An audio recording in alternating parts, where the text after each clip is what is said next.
Beloved soul, for centuries the name of Jesus has been spoken in temples and churches, echoed through prayers and hymns, carried on the wind of human devotion.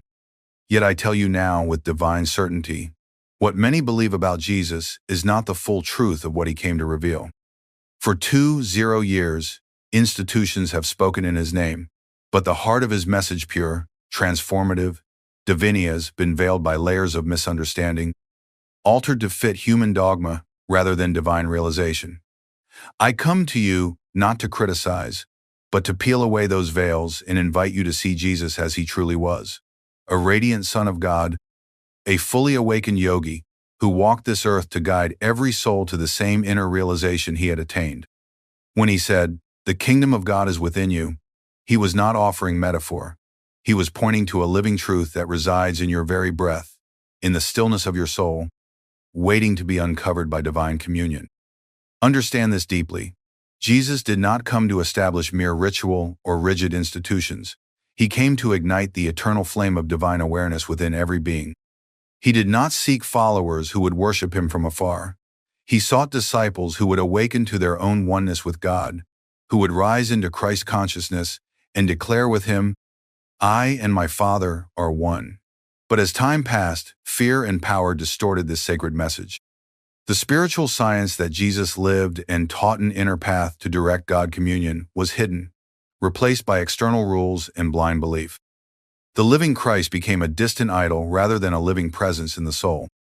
Beloved one, let us journey together now into the unfiltered revelation of what Jesus truly taught. Let us walk past the walls of tradition and enter the silent garden of divine truth where his Spirit still speaks, where every word he uttered still vibrates with the same luminous power that healed the sick, calmed the seas, and awakened hearts to the eternal. When you hear these truths, as they were revealed to me by divine vision and the grace of the Masters, you will no longer think of Jesus as a figure bound to history. You will feel him alive within your own being, guiding you toward the same divine union he embodied. And when this realization dawns, you will understand why the masters of East and West bow to the same eternal spirit, for Jesus and the yogis of India drink from the same divine fountain of God realization. In this sacred exploration, I will show you how Jesus lived as a God-illumined master, how his teaching mirrors the eternal yoga of the soul, how centuries of distortion have hidden the key to divine liberation, and how you too can awaken the inner Christ that sleeps within you. Come with me, beloved soul, and let us open the pages of eternity, where Jesus still whispers to the devoted heart, "Be ye therefore perfect, even as your Father in heaven is perfect." This is the truth the world has forgotten, but which your soul remembers, for it is written not in Scripture alone, but in the eternal light of your own spirit. Beloved one, to truly understand Jesus as he walked upon this earth, you must see beyond the image of a distant, untouchable Savior and feel the living presence of a God-realized Master who came to show humanity its own divine potential. He was not born merely to be worshipped. He was born to awaken, to uplift, to serve as a bridge of light between human consciousness and the infinite presence of the Father. When you think of Jesus, do not think of him as confined to a single faith or bound by the chains of history. Feel him instead as a vast spiritual sun whose rays shine upon all souls, regardless of creed or time, calling each one to step into the same radiance of God awareness that he himself had attained. In his teachings, Jesus spoke often of the Father, not as a distant ruler seated in some far-off heaven, but as an intimate, ever-present reality within the soul. When he said, "The kingdom of God is within you," he was pointing to a mystical truth that deep within every person lies a sacred doorway leading to infinite consciousness, and that through right understanding and deep communion, anyone can pass through that doorway and know God directly. This was not a promise for saints alone. It was a divine invitation for all humanity. Jesus embodied what in the East is called Christ consciousness, a state of perfect attunement with spirit where the individual self dissolves into the eternal self, and one knows by direct experience, "I and my Father are one." This is not a figure of speech, nor a privilege granted only to one soul in history. It is the destiny of every being created in the image of God. Yogananda revealed that Jesus, like the illumined rishis and masters of India, had fully awakened to this reality, mastering the inner science of divine union, and came to teach humanity how to follow the same sacred path. But as time passed, the clarity of this teaching was veiled. Political agendas, fear, and the human desire for control replaced spiritual practice with ritual, living truth with rigid dogma. Instead of walking the inner path of transformation Jesus had opened, generations were taught to worship the messenger while neglecting the method.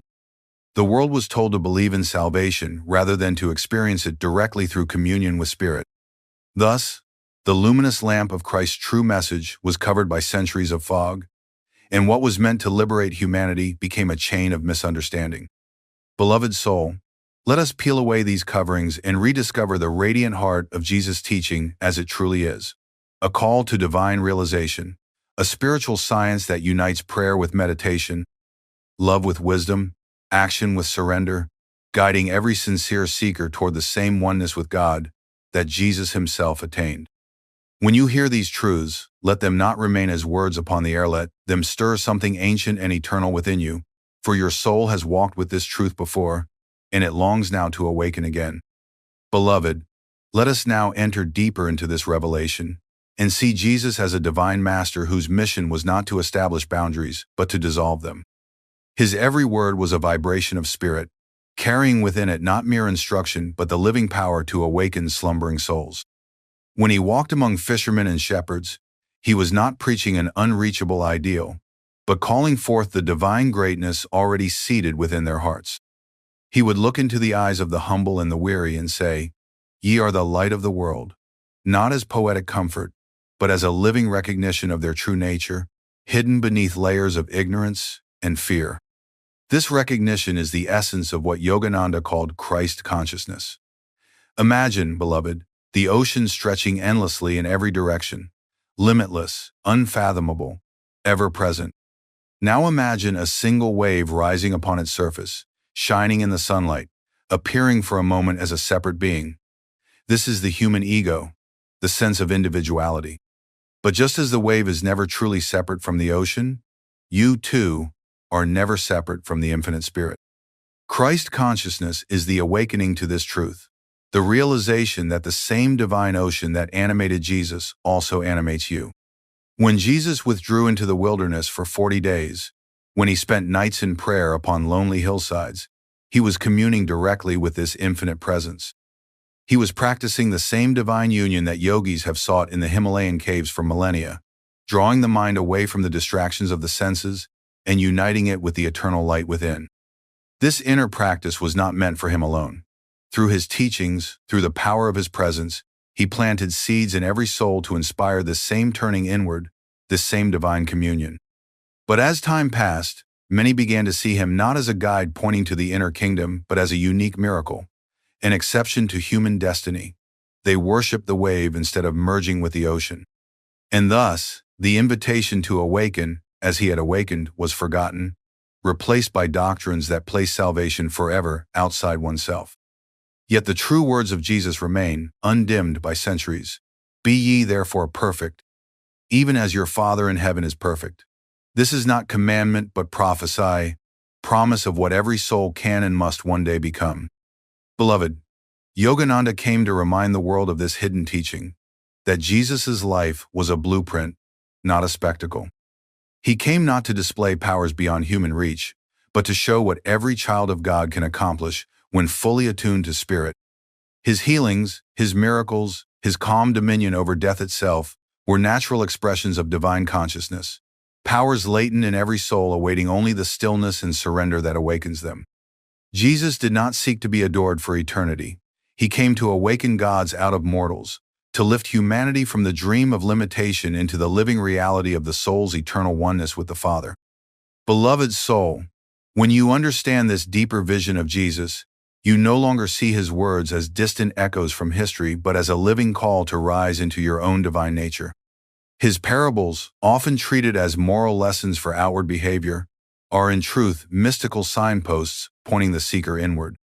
When he spoke of the mustard seed of faith that could move mountains, he was revealing a profound spiritual law, that the divine potential within you, though it appears as a small and hidden seed, contains the infinite power of spirit itself, able to dissolve the mountains of ignorance and fear that block your path to God.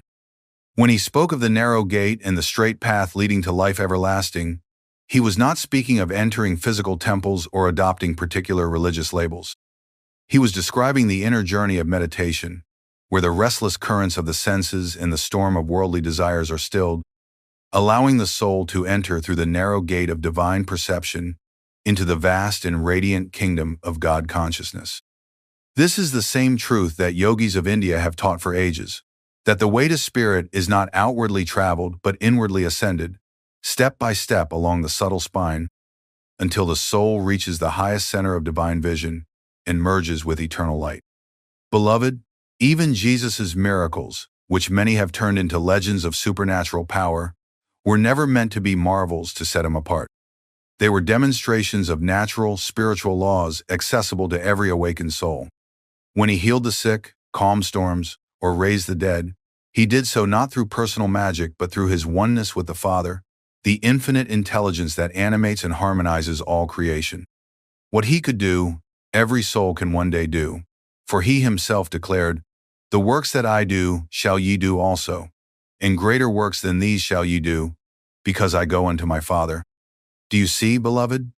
The mission of Jesus was not to build a throne for himself, but to invite humanity to ascend the same throne of divine union. And yet, how many centuries have passed with this truth obscured, hidden behind ceremonies and beliefs that ask you only to adore him rather than become like him? The light he brought was never meant to be contained within walls of dogma. It was meant to shine in every heart, awakening the sleeping Christ within, so that humanity might be transformed not through fear of judgment but through the bliss of divine remembrance. It is this lost understanding that Yogananda came to restore to the West. Through his divine insight, he revealed that Jesus and the great masters of yoga speak the same eternal language of spirit. The silence of deep meditation that yogis practice in India is the same silence Jesus entered when he withdrew to pray alone. The inner communion with the Father that Jesus described is the same samadhi that yogis have experienced for millennia, state where breath and thought cease, and the soul merges with infinite bliss. Through this unification of East and West, Yogananda showed that Jesus was not a foreign figure to the wisdom of India, but a radiant expression of its deepest spiritual truths, a yogi of the highest order, sent to lift the consciousness of the world. Beloved soul, when you look upon Jesus through this divine lens, you begin to feel the living current of his presence flowing through time and space, uniting the wisdom of the East and the West, joining the ancient yoga of India with the eternal gospel of Christ. You see that his words were never meant to be frozen in scripture alone, but to vibrate as a living power within your own soul, awakening you to the same inner transformation he embodied. He walked among humanity not to declare himself an exception, but to demonstrate the universal path that every being can walk. Think of how he spoke of prayer. In the modern world, prayer has become largely a ritual of asking and reciting, but Jesus taught prayer as inner communion. He withdrew often to the silence of mountaintops, to gardens, to lonely shores, not to recite words but to enter the holy stillness where the soul meets the Father face to face. He said, "When thou prayest, enter into thy closet, and when thou hast shut thy door, pray to thy Father which is in secret, and thy Father which seeth in secret shall reward thee openly." This closet is not of wood or stone, it is the inner chamber of the soul, where breath slows, thoughts are stilled, and Spirit's presence is felt directly. Beloved, does this not sound like the ancient practice of meditation? It is the same divine science the yogis have preserved for ages, teaching that by turning inward, withdrawing the restless senses and mind into silent stillness, one opens the channel through which God's living voice can be heard. Yogananda revealed that Jesus himself must have known and practiced this science of spirit communion. Without it, how could he have manifested such perfect harmony with the divine, such boundless love and calm dominion over the storms of the world? When Jesus spoke of the single eye that fills the whole body with light, he was pointing to the spiritual eye, the inner doorway through which the yogi ascends to divine vision. This is not imagination, beloved. It is a tangible experience that every dedicated seeker can know. In deep meditation, as consciousness withdraws from the physical body and the senses, a brilliant light appears at the point between the eyebrows, the golden halo, with a deep blue center and a white, five-pointed star. This is the inner star of Christ consciousness, the same light that guided the wise men to the birth of Jesus. When entered fully, it leads the soul into the boundless presence of spirit, where one knows by direct realization, I and my Father are one.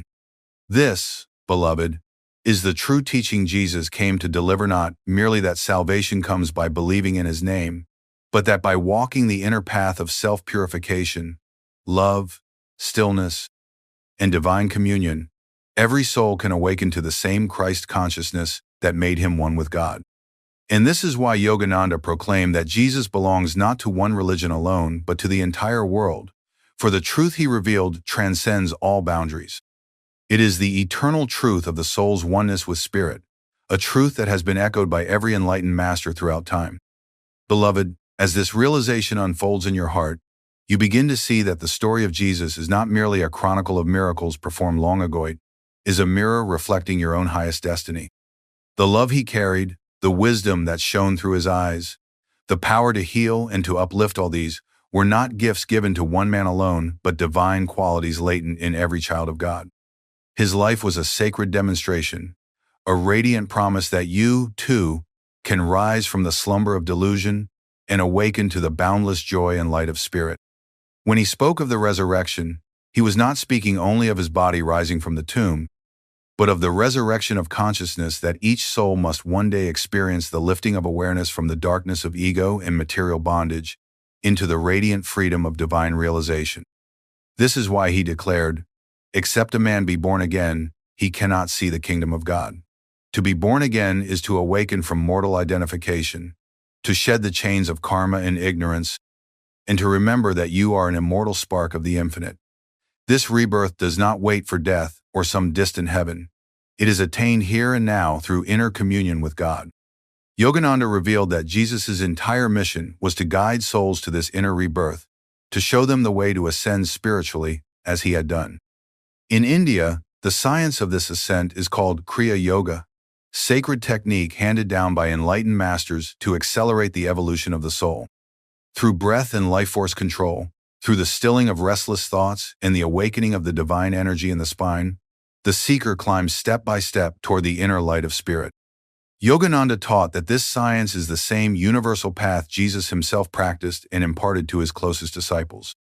Though centuries of time and layers of dogma obscured its form, its essence remains unchanged. It is the path of conscious union with God. Beloved soul, imagine how the world would transform if humanity remembered this forgotten truth.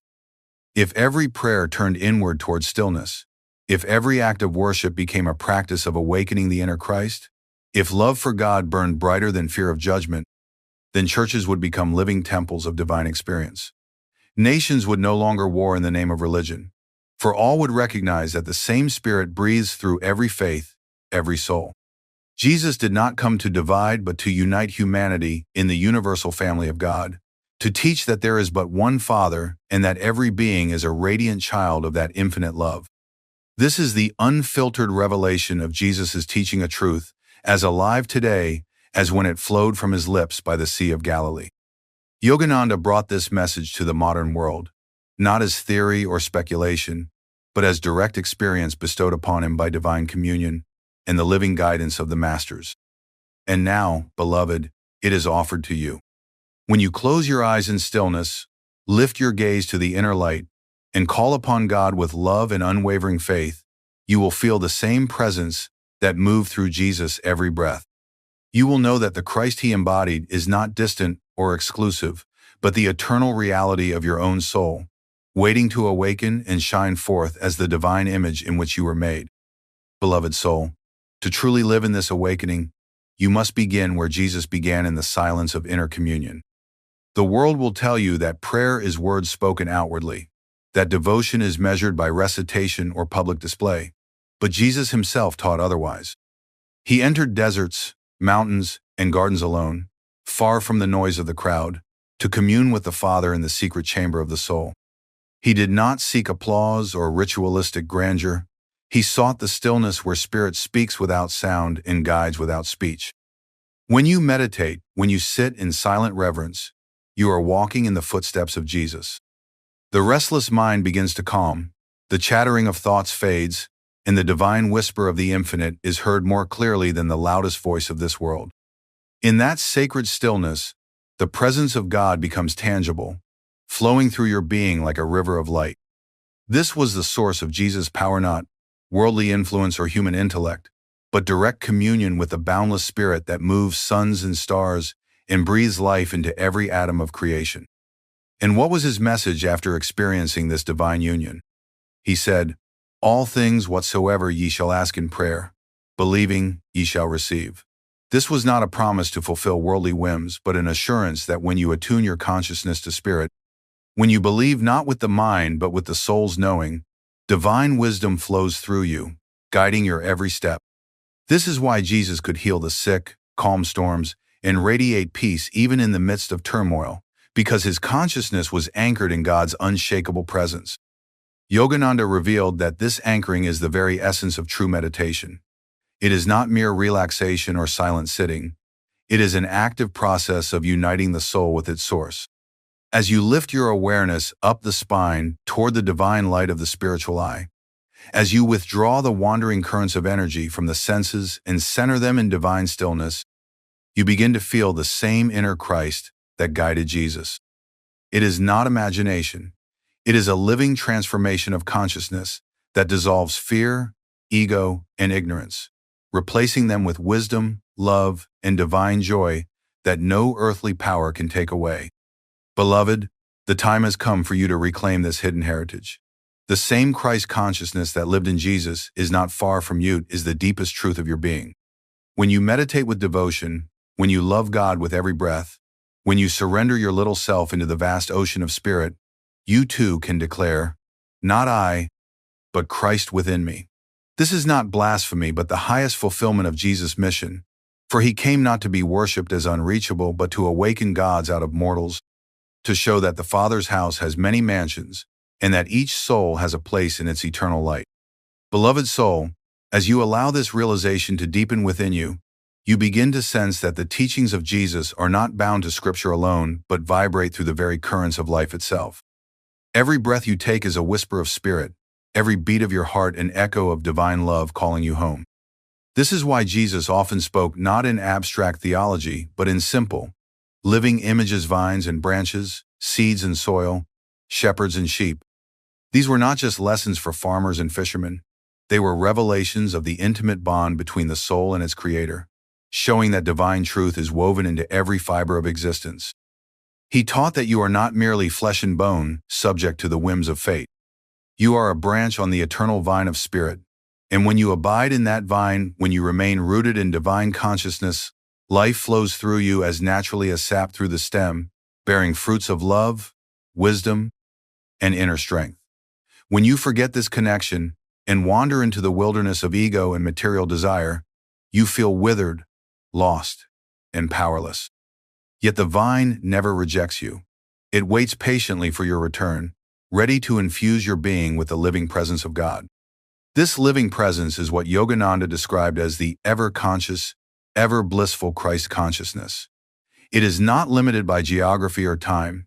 It is not confined to a single teacher or tradition.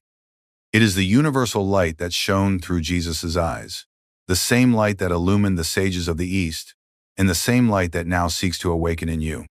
Through meditation, through inner devotion, you reconnect with this light, and as you do, you begin to see the world as Jesus saw it, not as a battlefield of separateness, but as a divine play of spirit unfolding in perfect harmony.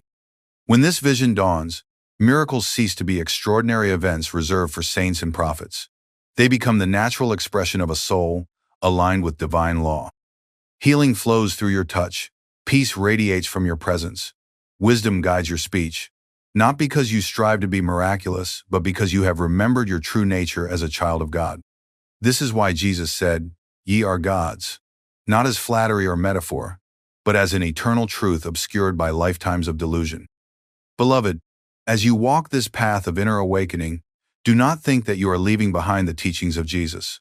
On the contrary, you are stepping into their deepest essence. Every moment spent in meditation, every act of selfless love, Every breath surrendered to Spirit is a step closer to the divine union He came to reveal. And when you reach that union, when you feel within yourself the same boundless joy and oneness with God that filled Jesus' heart, you will understand His final, unspoken teaching. That the Christ you seek has always been within you, waiting patiently for you to awaken and shine. Beloved one, when this awakening finally begins to stir within you, something profound happens. The way you see Jesus changes forever. No longer do you think of Him only as a distant Savior gazing down from a faraway heaven, but as a living, breathing presence within your very soul. His journey no longer feels like a story told about another life long ago. It feels like the map of your own divine destiny, unfolding step by step. Every trial He faced, every moment of prayer and surrender, every triumph over fear and death itself becomes a mirror reflecting the hidden strength and eternal light within you. In this sacred realization, you begin to understand why Yogananda came to remind the modern world of Christ's unfiltered teaching. He came to remove the veil that centuries of misunderstanding had drawn over Jesus' words and life. Yogananda declared with unwavering certainty that Jesus was not a remote figure to be worshipped from afar, but a master yogi, an illumined soul who had walked the same inner path that all great saints and sages have traveled.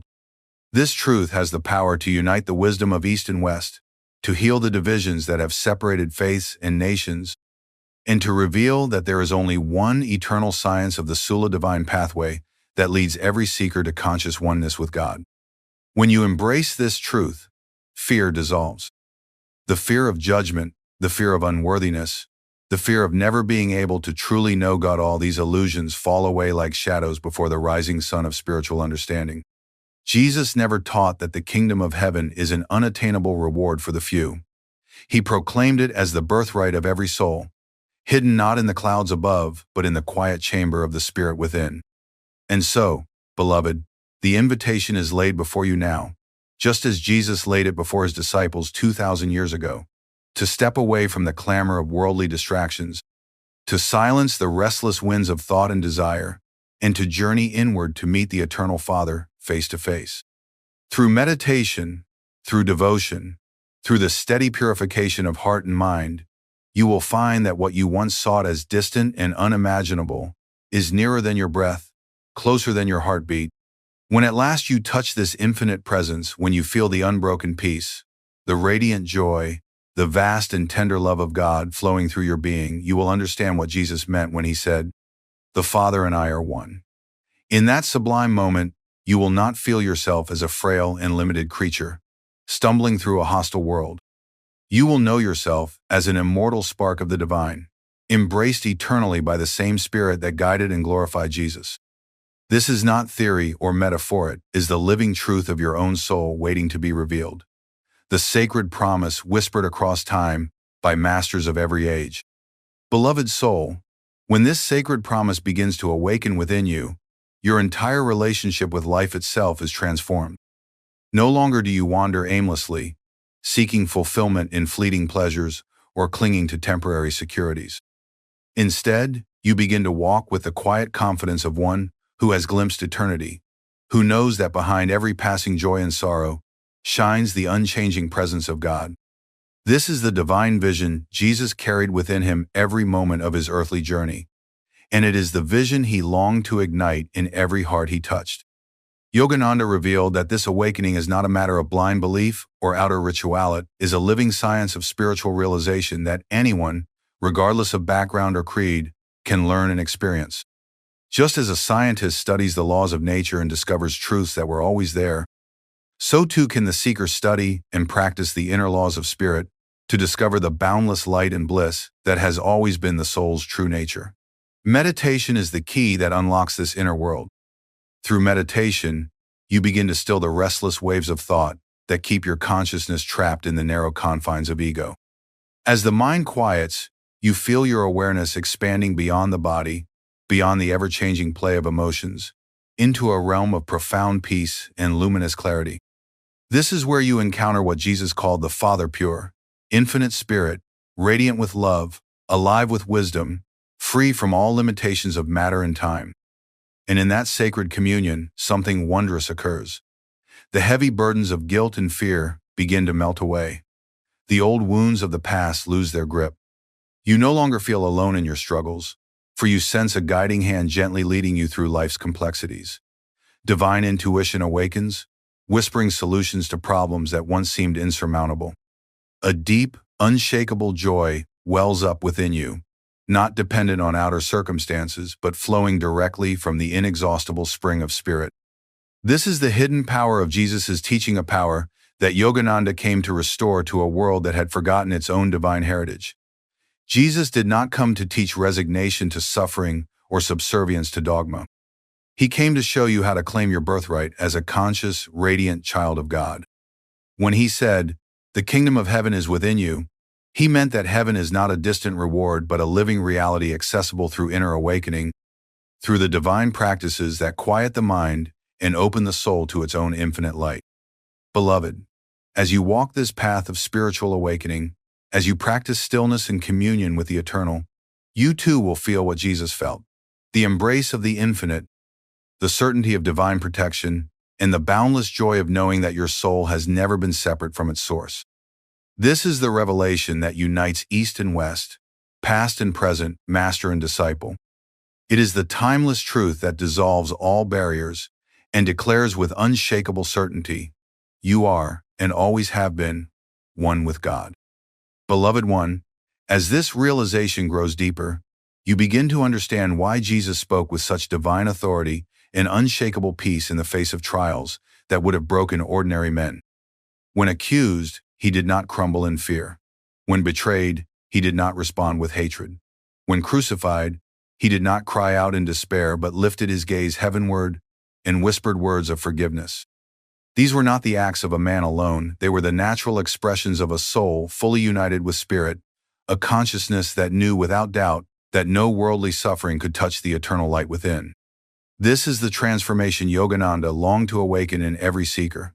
The same fearless love, the same unbroken connection with God that Jesus lived every moment of his earthly journey. Through the science of meditation and divine communion, you too can rise beyond the turbulence of human limitations and taste that immortal freedom. As you practice inner stillness, as you lift your consciousness upward toward the spiritual eye and silently commune with the infinite, you will feel the divine current that sustained Jesus flowing through your own being. And as this divine current awakens, a new wisdom dawns within you. You no longer see life as a series of random events but as a purposeful unfolding of divine intelligence. Challenges become opportunities to strengthen your faith and deepen your union with Spirit. Relationships transform from bonds of attachment and expectation into expressions of unconditional love and spiritual friendship. Even death itself loses its shadow of fear, for you perceive it not as an ending but as a doorway leading into higher realms of light and freedom. Beloved, this is the hidden essence of what Jesus truly taught, a truth often lost in centuries of interpretation and ritual. He came not merely to establish a faith to be worshipped from afar, but to show every soul the way to divine realization, to prove that the same infinite spirit that lived and moved through him lives equally within you. Yogananda's revelation brings this truth to life once again, bridging the wisdom of East and West, and offering a practical, experiential path that allows you to follow in the footsteps of Christ, not in blind imitation but in direct, living experience. When you enter deep meditation, when you feel the breath still and the mind dissolve into the silent ocean of divine presence, you will know beyond all doubt that you are touching the same kingdom of heaven that Jesus spoke of. And in that sacred communion, you will hear the same eternal message: be still and know that I am God. In that moment, you will realize that what Jesus achieved is not a distant miracle, but the destiny of every soul to awaken from the dream of separation and to live forever in the boundless joy, wisdom, and love of Spirit. Beloved soul, when you taste even a single drop of this boundless joy, something irreversible happens within you. The old cravings for worldly approval, fleeting pleasures, and restless pursuits begin to lose their hold. You see that what you once thought of as happiness was but a pale shadow of the bliss that comes from union with the divine. This bliss is not an emotion that rises and falls. It is the eternal nature of your soul, hidden beneath layers of delusion and distraction. Jesus knew this truth intimately, and it is why his presence radiated a peace and compassion that drew countless souls toward him like a magnetic sun. In his silent moments of communion with the Father, Jesus entered the same inner kingdom that the great yogis of India had discovered for millennia, a realm where the breath slows, the mind is stilled, and spirit's infinite love floods every fiber of being. Yogananda unveiled this connection not to diminish the uniqueness of Christ, but to reveal his universal significance. Jesus was not a solitary exception, but a luminous example of what every soul is destined to become. Through Kriya Yoga and deep meditation, you too can feel this divine transformation. With each breath harmonized to spirit, with each thought surrendered into the stillness of God's presence, you cleanse the mirror of your consciousness, allowing it to reflect the infinite light of Christ consciousness. Gradually, your life itself becomes a prayer, not a series of recited words, but a living expression of divine love and wisdom moving effortlessly through you. Beloved, imagine how your days would unfold if, in every moment, you felt the same unbroken connection to spirit that Jesus carried. No insult could disturb your peace, for you would know your true worth in God. No fear could bind you, for you would sense the immortal strength of your soul. No sorrow could overcome you, for you would feel the eternal comfort of divine joy flowing ceaselessly within. This is not an unreachable ideal. It is the very purpose for which you were created, the fulfillment of the promise that the kingdom of heaven is within you. As you walk this inner path, guided by the wisdom of masters like Yogananda and the living example of Jesus, you become a beacon of light for others still wandering in darkness. Your calm presence inspires. Your quiet acts of love heal unseen wounds. Your words born not of intellect, but of spirit awaken hope in weary hearts. And just as Jesus told his disciples that they would do even greater works than he did, so too will divine grace move through you, performing miracles of transformation that uplift not only your life, but the lives of all who touch your path. This, beloved, is the unfiltered revelation of Jesus' teaching, that you are not destined to remain bound in ignorance or suffering, but to rise into conscious oneness with God, to know as he knew, to love as he loved, to live as a radiant expression of spirit itself. And when you step fully into this realization, you will understand that what Jesus truly brought to the world was not a distant hope of salvation, but the living, breathing path of divine liberation that awaits every soul willing to seek it. Beloved one, as this divine liberation begins to blossom in your understanding, a new light breaks through the clouds of doubt and limitation. You realize that salvation is not an event reserved for some future life, or a distant heaven. It is the awakening of your soul here and now, in this very breath, in this very heartbeat. This was the living message of Jesus, a truth so radiant and transformative that it could not be confined by the dogmas and rigid interpretations that later surrounded his teachings. Jesus came not to erect walls of division, but to dissolve them, not to create a narrow gate through which only a chosen few could pass, but to reveal the vast, boundless door to divine freedom that stands open for all. Yogananda illuminated this door once more for the modern seeker, showing that it is not reached by outward rituals alone, but by inner communion, by stilling the storms of thought and rising into the clear, endless sky of spirit where Christ consciousness reigns. In this awakened state, life itself becomes a testament to divine truth. You no longer cling to human approval, for you feel the approving gaze of God within. You no longer chase fleeting satisfactions, for you are nourished by an unending wellspring of bliss. The struggles that once seemed insurmountable lose their power, for you understand that you are not a fragile body tossed by fate, but an immortal soul guided by the infinite intelligence of spirit. Beloved, this is why Jesus could speak of forgiveness even on the cross, why he could command the winds and walk upon the waters not as miracles meant to astonish the world, but as the natural expressions of a consciousness completely aligned with divine law. These were signs not of exceptionality, but of the soul's true potential, waiting to be realized within each of us. Through the path of meditation, devotion, and surrender to divine will, you begin to experience this same alignment. Each moment spent in stillness draws you closer to the center of your being, where God resides. Each prayer spoken with pure longing lifts another veil of separation. Each breath offered as worship carries you higher into the luminous presence that Jesus called the Father. And as you rise, you feel the truth that Yogananda so passionately revealed, that Christ was not bound to one body or one moment in time, but is an ever-living consciousness that permeates creation, calling every soul to awaken and return to its source. The more you meditate, the more you love selflessly, the more you surrender ego into divine light, the more this consciousness shines within you, until one day, like Jesus, you too can declare with unshakable certainty, I and my Father are one. This, beloved, is the final revelation, that the teachings of Jesus were never meant to be distant words etched in history, but living flames meant to ignite your soul with divine remembrance.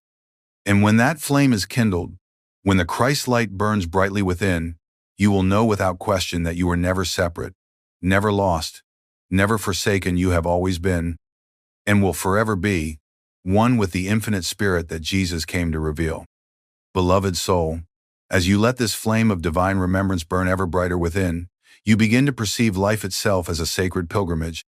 Every experience, a step leading you closer to the divine home you have never truly left.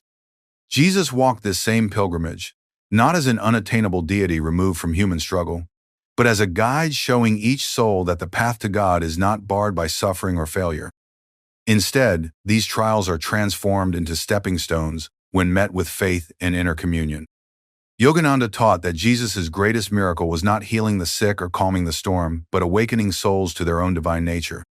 When Jesus said, "Follow me," he did not mean to worship his personality or repeat his words blindly. He invited all to experience what he himself had attained, the unbroken union with Spirit. And this union, beloved, is not beyond your reach. Through daily meditation, prayer, and devotion, you can touch that same state of divine consciousness where peace reigns unshaken and joy flows like an eternal river. As you deepen in this practice, something extraordinary begins to happen. The walls of separation crumble. You no longer feel isolated from others, for you begin to see in every face the same divine spark that lives within you. Hatred dissolves into compassion, fear transforms into courage, and sorrow blossoms into understanding. This was the essence of Christ's commandment to love one another not as a moral duty alone, but as the natural vision of a soul awakened to divine unity. Imagine a world where this vision spreads from one awakened heart to another, igniting countless souls with the remembrance of their eternal nature. This is the silent revolution that Jesus began, and that Yogananda came to continue. A revolution of consciousness that transcends dogma, culture, and time. It is not about building empires or enforcing belief. It is about freeing every soul from the chains of ignorance and returning it to the boundless love of God. Beloved, when you surrender into this truth, you begin to feel a strength that no earthly challenge can shake. You live not as a captive of fate, but as a conscious instrument of divine will, guided by the same Spirit that moved through Jesus. Life's difficulties no longer crush you. They sculpt you into a clearer channel for God's light. And as this transformation unfolds, you realize that your very existence becomes a message of hope for others, a living testimony that the divine miracle of Christ consciousness is not of the past but alive, waiting to be realized within every seeking heart.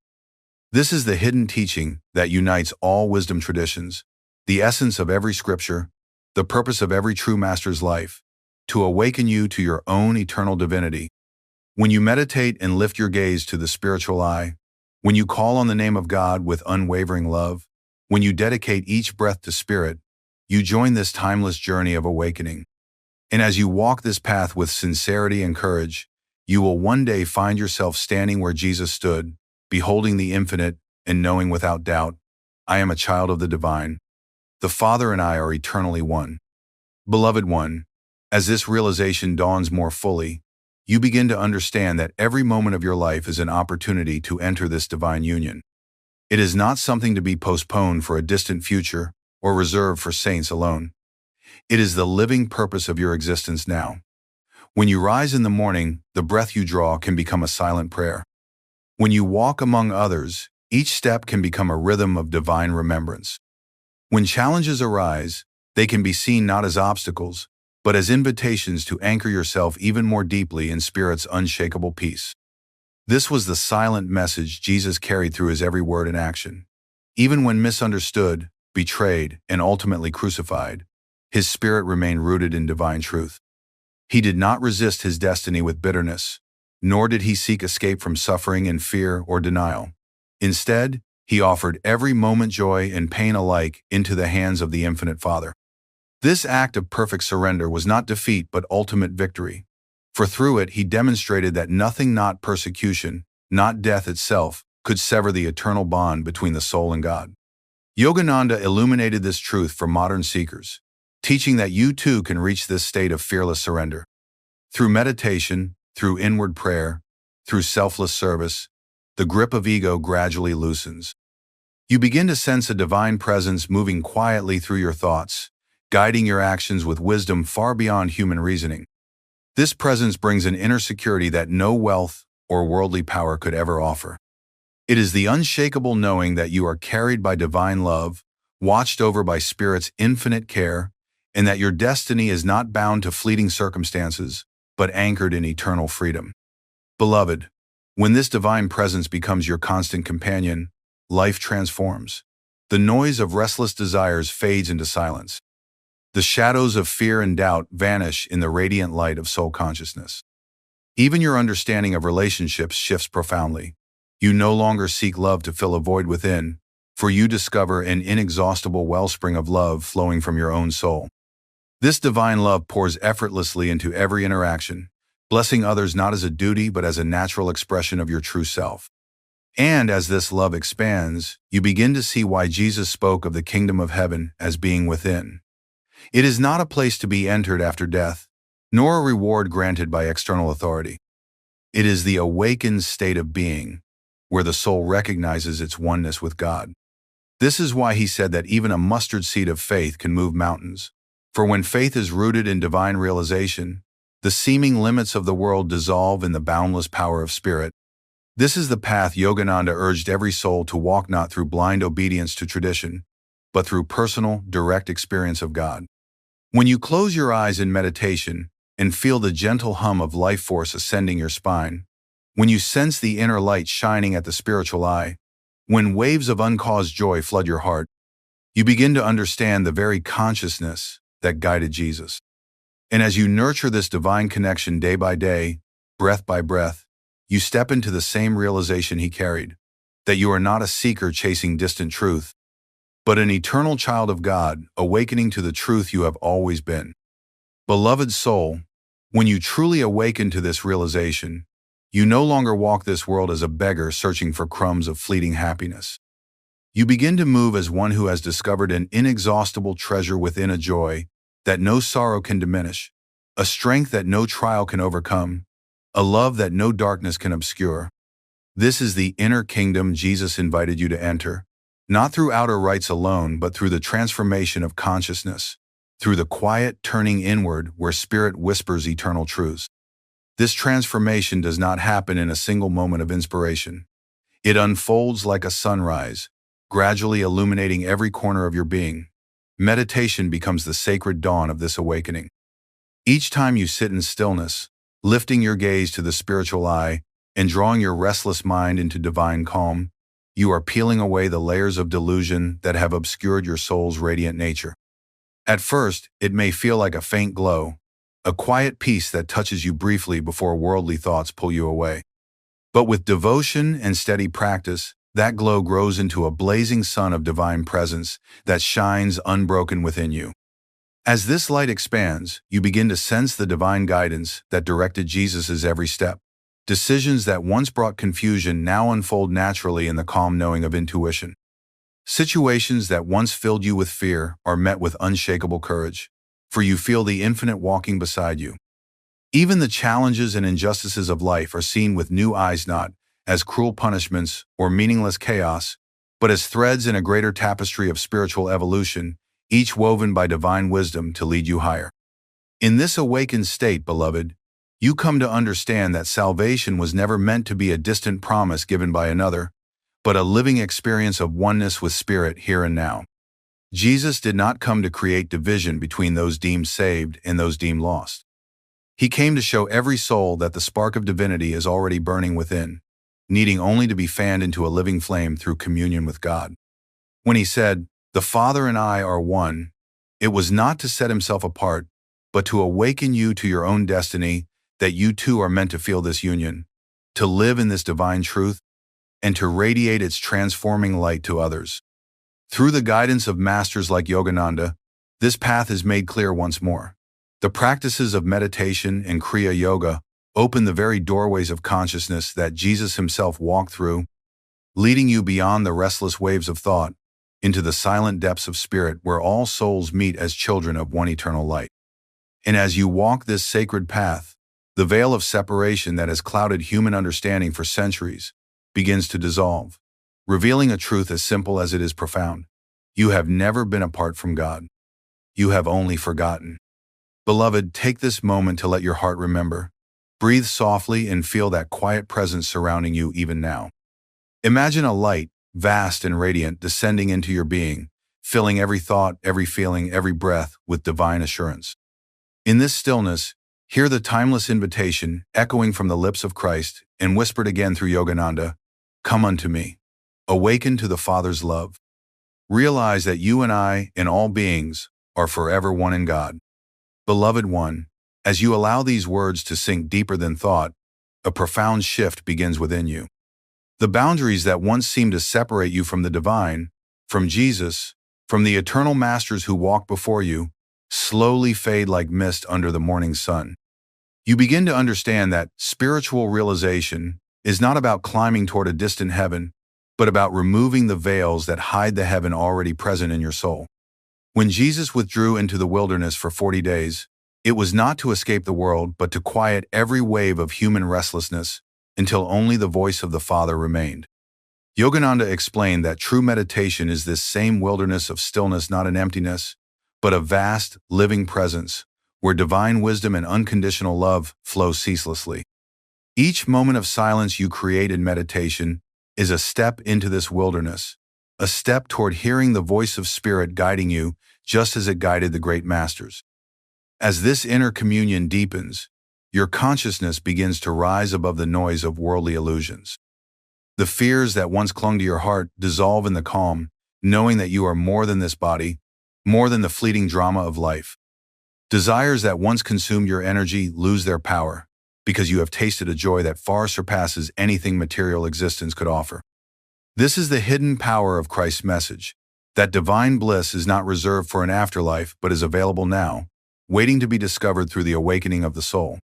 Beloved, imagine how life changes when you live from this awakened state. Every word you speak carries a vibration of peace. Every action you take becomes an offering of love. Every challenge you face transforms into a doorway for spiritual growth. You begin to walk as Jesus walked, not burdened by the weight of earthly concerns, but uplifted by the certainty that Spirit is the unseen hand shaping every moment. Others may not fully understand the calm that surrounds you, but they will feel it, drawn unconsciously toward the light of your divine presence. This is what Yogananda meant when he said that the teachings of Jesus and the science of yoga are not separate streams, but the same river of truth flowing through different lands and ages. Both lead to the same ocean of self-realization, where the soul knows its eternal unity with God. Through the path of meditation, devotion, and selfless service, you can enter this river and be carried by its current to the same realization that Jesus embodied. And when you reach even a glimpse of that state, beloved, you will no longer wonder what Jesus really taught. You will feel it pulsing through your own consciousness, that the kingdom of heaven is a living presence within you, that divine love is your true nature, and that every soul is destined to awaken and shine as a radiant child of the infinite Father. In this realization, all doubt vanishes, all separation ends, and you stand not as a seeker of truth but as truth itself, eternal and free, in the boundless embrace of Spirit. Beloved soul, as this truth begins to unfold within you, something extraordinary happens. The teachings of Jesus no longer appear as distant words etched in Scripture, nor as lofty ideals unattainable by ordinary beings. Instead, they become a living, breathing presence in your own lives, a quiet revolution that transforms how you see yourself, others, and the entire universe. You start to perceive that every breath is infused with divine intelligence, that every beat of your heart is synchronized with the rhythm of the cosmos. You feel a sacred interconnectedness, recognizing that every soul you encounter is not a stranger, but an expression of the same eternal Spirit that animates you. This is what Jesus meant when he said, "Whatsoever you do to the least of these, you do also unto me." It was not a moral instruction alone, but a statement of divine fact. Beneath the masks of human individuality, there is only one life, one light, one God flowing through all. Yogananda often reminded us that Christ consciousness is not a far-off gift, bestowed only upon a chosen few. It is the birthright of every soul. When you quiet the mind through meditation, when you lift your consciousness upward beyond the distractions of the senses, you begin to awaken this Christ consciousness within yourself. At first, it may feel like a whisper of peace, a fleeting moment of bliss, a glimpse of clarity that pierces through the fog of daily life. But with devotion and persistence, this inner light grows until it becomes the guiding force of your entire existence. In this awakened state, you live in the same divine current that flowed through Jesus' every word and action. You forgive as he forgave, not because you force yourself to, but because you see the divine innocence in every soul. You love as he loved, not as an effortful virtue, but as the natural radiance of your being. Even life's trials lose their sting, for you recognize that nothing can truly harm the eternal spirit that you are. Like Jesus, you begin to walk through the world carrying a serenity that no storm can disturb, a light that no darkness can extinguish. Beloved, imagine the transformation awaiting you as you fully embrace this path. The burdens of guilt, fear, and limitation fall away like old garments. The relentless search for meaning outside yourself ends, for you have found the source of all meaning within. You begin to live as a spiritual master in your own right, not one worshiping Jesus from afar, but one walking beside him in the same vibration of divine realization. This is the unfiltered revelation of what Jesus truly taught, that every soul is a radiant spark of God destined to awaken into full divine consciousness.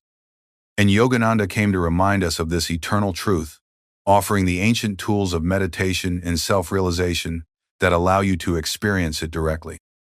No belief, no ritual, no outward act can substitute for this inner awakening.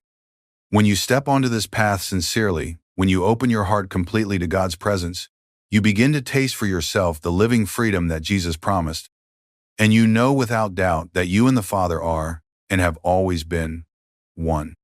Beloved one, as this realization settles into your heart like a dawn slowly rising over a quiet sea, you come to understand that what you have been seeking was never truly lost. All along, the light of God has been shining within you, waiting for you to lift the veil of forgetfulness and behold your own divine essence. Jesus knew this truth fully, which is why he spoke with such authority, not from intellectual knowledge or mere belief, but from direct experience of spirit flowing through every fiber of his being. This direct experience is the very foundation of true spirituality.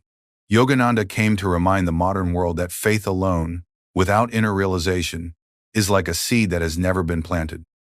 You may hold it, admire it, even speak of its potential beauty, but only when you place it into the fertile soil of meditation and devotion does it grow into the towering tree of divine wisdom. In the stillness of meditation, you water this seed with the light of your attention, nourish it with the warmth of your love for God, and shield it from the weeds of doubt and distraction. Slowly, steadily, the divine presence within you sprouts and grows until it becomes an unshakable reality that permeates your thoughts, words, and deeds. As this inner transformation deepens, life itself begins to mirror your awakened state. What once felt like chaos reveals itself as divine order. What once seemed like suffering transforms into sacred lessons, each moment carefully crafted by the infinite to guide you toward higher understanding. The relationships that once bound you with conflict or fear are transmuted into opportunities for compassion and forgiveness. Even the ordinary rhythms of daily life, walking, eating, speaking, become acts of silent worship, each infused with an awareness of spirit moving through you and through all. Beloved, this is what it truly means to follow Jesus, not to idolize his human form, nor to cling to external doctrines, but to walk the same inner path he walked, to live in the same divine communion he lived. Yogananda explained that Jesus was not a solitary miracle, but a living example of the destiny awaiting every soul willing to turn inward and awaken. When Jesus said, "Greater works than these shall you do," he was not speaking in riddles. He was declaring a divine promise that as you deepen your realization of oneness with God, the same light that shone through him will shine through you, performing works of transformation far beyond what the limited human mind can imagine. This, beloved, is the hidden teaching that has echoed through the ages, often buried beneath layers of misunderstanding and fear. It is a teaching not of separation, judgment, and exclusivity, but of unity, grace, and boundless love. It is the teaching that you are not a fallen creature begging for distant mercy, but an eternal child of the divine, temporarily veiled in human form, destined to awaken and return consciously to the infinite spirit from which you have never truly departed. Pause for a moment now, and let this truth resonate in the quiet of your own heart. Feel the presence of Christ consciousness stirring within you, as though a long-forgotten song is beginning to play softly in the background of your soul. With every breath, this song grows louder, filling you with peace, love, and a deep, unshakable joy. This is the silent voice of Spirit, calling you home, reminding you that the kingdom of heaven is not a faraway dream, but the living reality of your soul right now. And as you heed this call, as you meditate, pray, and live in divine remembrance, you will one day stand fully awake, radiant with the same light that Jesus carried, declaring with certainty, I and the Father are one. Beloved soul, as this light expands within you, you begin to sense a profound shift in your purpose for living. No longer do you see yourself merely as a wanderer tossed by the waves of fate, nor as a fragile being striving endlessly to survive and succeed in a world of fleeting shadows. You begin to recognize yourself as an eternal soul on a divine mission, sent into this earthly realm not to accumulate possessions or cling to temporary identities, but to rediscover your unity with Spirit and to help others awaken to that same sacred truth. This is why Jesus walked among humanity, not to build earthly kingdoms or to amass followers for his own glory, but to serve as a beacon of divine remembrance, a living guide showing every soul that spiritual liberation is not only possible but is the highest calling of life itself. Yogananda explained that Jesus and all the great masters carry the same silent message: awaken, beloved child of God, and reclaim your birthright of divine joy.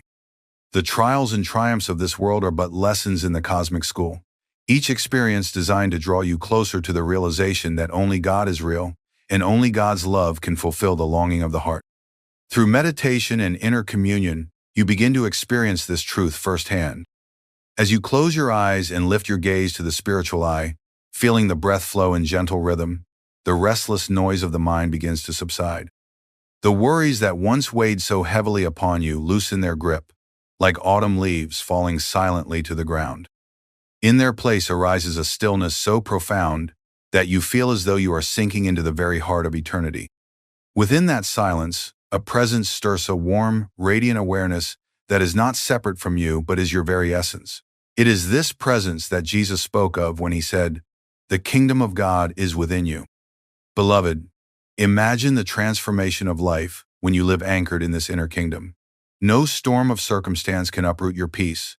No worldly success or failure can define your worth. You become free not in the sense of escaping earthly duties, but in the deeper sense of moving through every challenge with calm assurance, knowing that nothing can touch the eternal light of Spirit shining within you. Your very presence becomes a blessing to others, not because you try to change them, but because the quiet radiance of your soul awakens something divine in theirs. This is how Jesus truly taught, and this is how Yogananda has revealed his unfiltered message for modern seekers. It is not a teaching meant to bind you in guilt or fear, nor to create barriers between one faith and another. It is a teaching of unity, a golden thread that runs through all true paths to God. Whether you call it Christ consciousness, Krishna consciousness, or the infinite Spirit, it is the same divine truth that every soul is a spark of the eternal flame, destined to awaken and merge once more with its source. As you walk this path of awakening, each day becomes a sacred step toward liberation. Meditation is no longer a discipline alone, but a joyous meeting with your own divine nature. Prayer is no longer a plea to a distant deity, but a conversation with the beloved ever-dwelling within. Service to others is no longer a duty, but an expression of the overflowing love that naturally pours from an awakened heart. And gradually, beloved, you find that your life begins to mirror the very light and love that Jesus embodied, a living testimony that the same Spirit guiding him is guiding you now. Close your eyes for a moment and breathe this truth into your being. Feel the warmth of divine presence flowing through you, filling your heart with unshakable peace. Whisper inwardly, I am a child of the infinite. I am one with the divine light. The same spirit that lived in Jesus lives in me. Let this affirmation settle deep into your soul until it becomes not just a thought but a living reality. For when you awaken fully to this truth, you will know beyond all doubt what Jesus really taught and you will live it, radiating the eternal light of God to every soul you meet. Beloved one, as you hold this truth within your heart, a sacred clarity begins to dawn, a recognition that the spiritual journey is not about becoming something new, but about remembering what you have always been.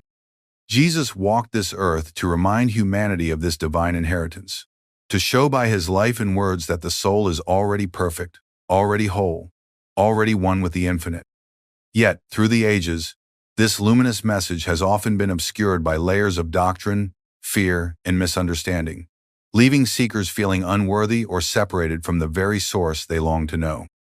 Yogananda came to sweep away these clouds of confusion, to reveal again the pure essence of Christ's teaching, that the divine presence of God is not an abstraction to be worshipped from afar, but a living reality to be experienced directly within the silent sanctuary of the soul.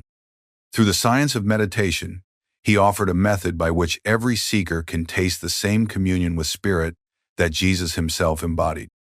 Imagine, beloved, sitting in quiet meditation, your body still, your mind serene, as you gently turn your attention inward. Slowly, you feel the breath calming, the restless chatter of thought fading like ripples on a still lake. A subtle joy begins to rise, not caused by anything outside you, but welling up from the depths of your being like a hidden spring. In that sacred stillness, you feel an all-encompassing love, so vast and tender it seems to cradle every part of you. You know, without needing proof or words, that this love is God's presence closer than your breath, more intimate than your heartbeat. This is the communion Jesus lived in constantly, and it is the communion he invited every soul to enter. When he spoke of the Father's kingdom, he was not describing a distant paradise reached only after death. He was pointing to the eternal reality already alive within you, waiting to be uncovered through spiritual awakening. Yogananda echoed this truth, teaching that through meditation, devotion, and the upliftment of consciousness, you can pierce the veil of delusion and see yourself as you truly are, a radiant soul, untouched by fear, sorrow, or limitation. As this realization deepens, beloved, you begin to understand why Jesus moved with such unshakable peace and fearless love through every trial he faced. Anchored in the infinite joy of Spirit, he was free from the chains of ego, free from the illusions of worldly power and suffering. This freedom was not his alone. It was and is the destiny of every soul willing to awaken from the dream of separation. Yogananda urged seekers to claim this freedom now, not to postpone it for some future life or afterlife. He taught that through sincere effort and divine grace, you can rise above the restlessness of the mind and feel the quiet bliss of God's presence in this very lifetime. As you deepen your practice, moments of divine peace stretch into hours, and hours into a living state of continuous awareness of Spirit. In this state, beloved, you will truly know what Jesus taught, not as theory, not as distant history, but as the living breath of your own soul. Let us pause now, together, and breathe deeply. Feel the presence of Christ consciousness and the wisdom of the Masters surrounding you like a mantle of light. Inhale slowly and affirm within, the kingdom of heaven is within me. Hold this breath, sensing the radiant stillness of your eternal soul. Exhale softly, releasing every doubt, fear, and thought of separation into the boundless ocean of God's love. With each breath, beloved, this truth becomes your own. You are not merely hearing about divine realization, you are tasting it, feeling it, remembering it as your natural state. This is the hidden power of meditation and self-realization that both Jesus and Yogananda sought to awaken in humanity. And as you nurture this awareness, step by step, you draw nearer to the eternal fulfillment for which your soul has longed since the beginning of time. Beloved soul, as this divine remembrance begins to steady itself within you like a flame shielded from the winds of delusion, your entire perception of life begins to shift. You no longer walk blindly through the maze of material existence, grasping at fleeting pleasures and running from temporary pains. Instead, you move with a calm certainty, knowing that behind every experience, whether joyous or sorrowful, there is a hidden thread of divine wisdom guiding you ever closer to union with the infinite. This was the true power behind Jesus' teachings and his every action. When others saw misfortune, he saw opportunities for spiritual growth. Where others saw sin and separation, he recognized divine souls temporarily lost in dreams of ignorance. Even as he walked among the suffering and the lost, he radiated a light that healed, not only by his words, but through the silent vibration of spirit flowing through him. This is what happens, beloved. When you awaken the Christ consciousness within yourself, your very presence becomes a beacon of peace and healing to the world around you. Yogananda reminded us that this transformation is not a distant ideal, but a living possibility for each seeker who sincerely walks the path of self-realization. As you meditate, pray, and live in the remembrance of God, the walls that once separated you from the divine slowly crumble. The ego, with its constant demands for validation, power, and control, loses its grip. In its place arises the quiet knowing that you are not the small self you once believed yourself to be. You are an eternal spark of God's infinite light, a reflection of the same divine essence that shone so brilliantly through Jesus and the great masters of every age.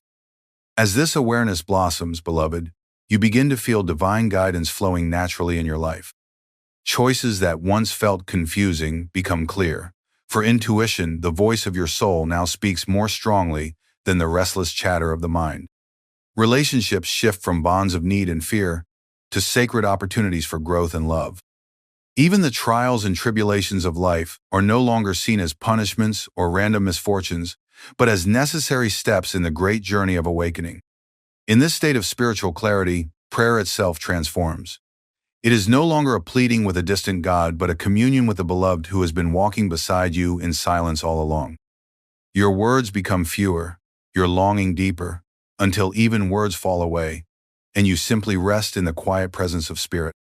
This is the prayer Jesus spoke of when he said to enter your inner closet, to pray in secret where the Father who sees in silence will reward you openly. It is not an external ritual, beloved, but an inward turning of consciousness where divine whispers can be heard clearly. Pause now for a moment, and in the stillness of your heart, whisper silently, "Beloved divine, reveal thyself within me." Feel how even this gentle thought begins to draw you inward, toward a deeper calm, a subtle joy. This is how communion begins, not through elaborate words or outer actions, but through the quiet sincerity of the soul seeking its source. Beloved, understand that this path is not about abandoning the world or turning away from the responsibilities of life. Jesus himself walked fully among people, healing, guiding, and uplifting all who crossed his path. So too will you, as you deepen in divine realization. Find yourself living not as an isolated seeker, but as a vibrant channel of Spirit's love and wisdom in the world. Every act of kindness, every word of truth, every silent blessing you offer will become an extension of the same divine power that flowed through Jesus and which now begins to awaken in you. And as this transformation unfolds, you will know beyond doubt that the greatest teaching of Jesus, the very heart of his revelation, was this: the kingdom of heaven is within you.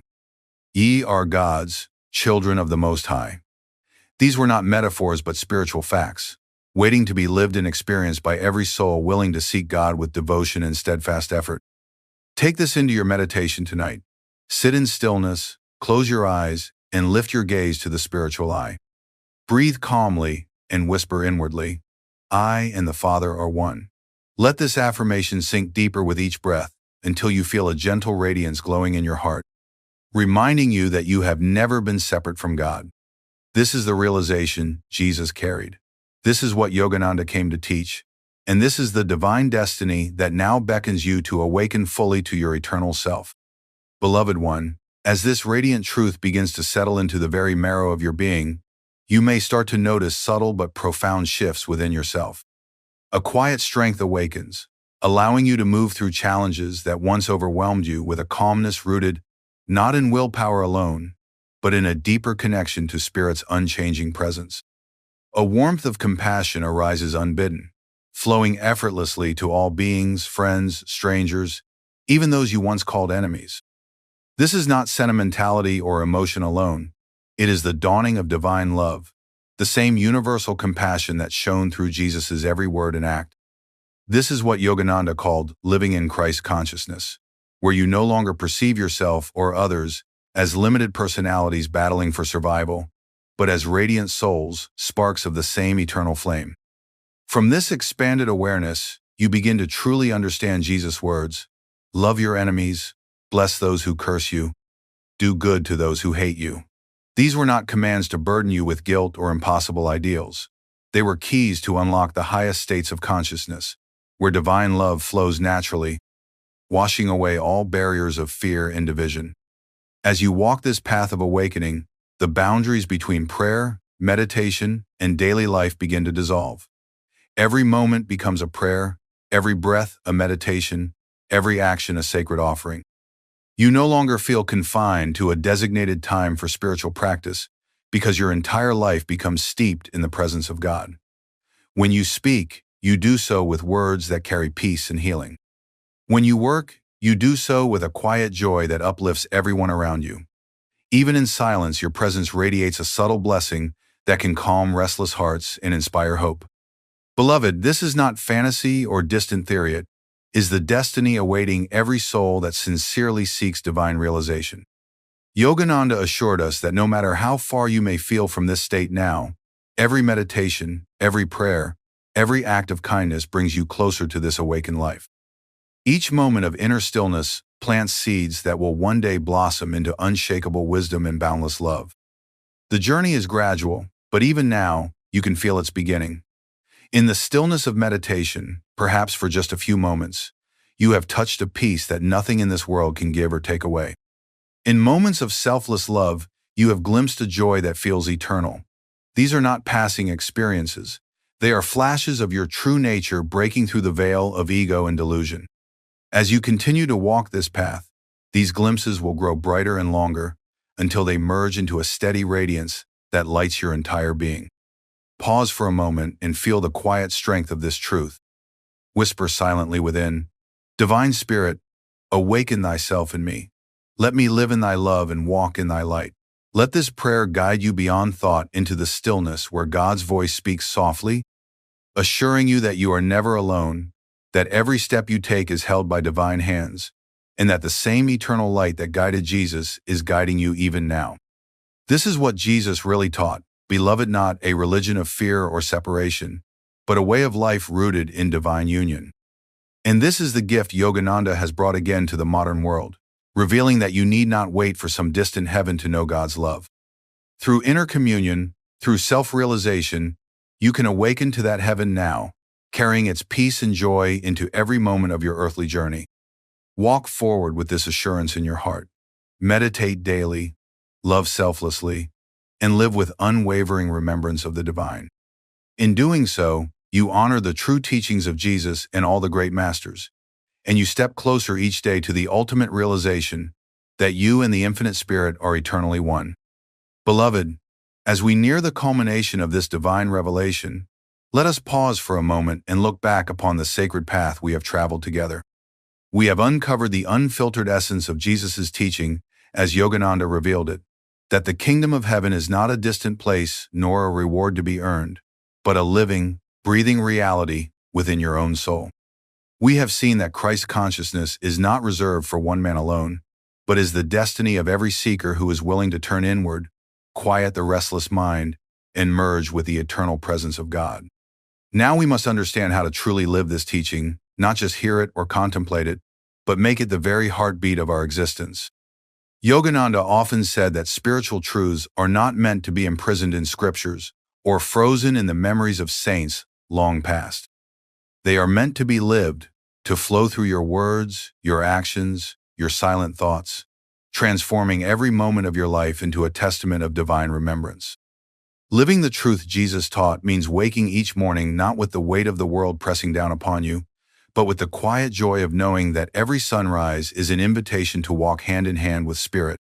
It means seeing in every person not a stranger nor an enemy, but a fellow soul on the same sacred pilgrimage, deserving of compassion and love. It means allowing your challenges to become stepping stones, your successes to become offerings, and your entire life to become a bridge through which divine light can pour into the world. Pause now and whisper inwardly, Beloved Christ, awaken thyself in me. Let me live thy truth. Let me shine thy light. Feel this prayer move through your breath, your heartbeat, your very being. As you do, know that you are already beginning to walk the same path Jesus walked, guided by the same Spirit that guided him. Each act of kindness, each moment of forgiveness, each silent remembrance of God is a step into the boundless kingdom that has been within you all along. Beloved one, as this realization deepens, you begin to see that the outer world cannot define your relationship with the divine. Temples, churches, rituals, and sacred texts are precious aids, but they are not the final gateway to spirit. Jesus himself taught that true worship is not confined to mountains or temples, but is found in worshiping in spirit and in truth. What does this mean, beloved? It means that your very soul is the altar of God, your breath is the prayer that rises toward heaven, and your still mind is the silent sanctuary where the divine comes to dwell. In meditation, this truth unfolds like a lotus blooming in the dawn. As you sit with your spine straight, your eyes gently uplifted, and your breath calm to stillness, you feel a subtle current of peace flowing upward within you. This is the river of spirit, the same living water of which Jesus spoke, saying it would spring forth into everlasting life. When you learn to ride this sacred current, when your thoughts and desires are surrendered like petals carried by its flow, you are no longer bound by the illusions of the ego. You begin to taste the same bliss that filled Jesus' heart, the same joy that made Yogananda's eyes sparkle with divine ecstasy. This is not an experience meant only for saints and prophets of long ago. It is meant for you. Within the silence of your being lies the same eternal Christ consciousness that has shone through every great master who ever walked the earth. When you meditate deeply and surrender fully, you begin to feel a presence greater than yourself, an infinite love that seems to dissolve all boundaries, an inner light brighter than any sun, and a bliss that no earthly pleasure could ever equal. As you practice this daily, beloved, your entire life becomes transformed. You find that your thoughts become clearer, your heart softer, your intuition sharper, and your actions more aligned with divine wisdom. You no longer feel like a seeker stumbling in darkness. You begin to walk as a bearer of light, silently blessing everyone who crosses your path. This is how Jesus truly taught, not merely through words or commands, but by igniting within souls the same flame of God realization that burned brightly within him. Now, let us prepare to enter the final part of this journey, where all these truths converge into a single divine invitation and open door through which you may step into the living presence of God, here and now. Beloved soul, as we come to the final part of this sacred revelation, let every word you have heard settle not in the restless chambers of the mind, but in the silent sanctuary of your heart where spirit speaks without sound.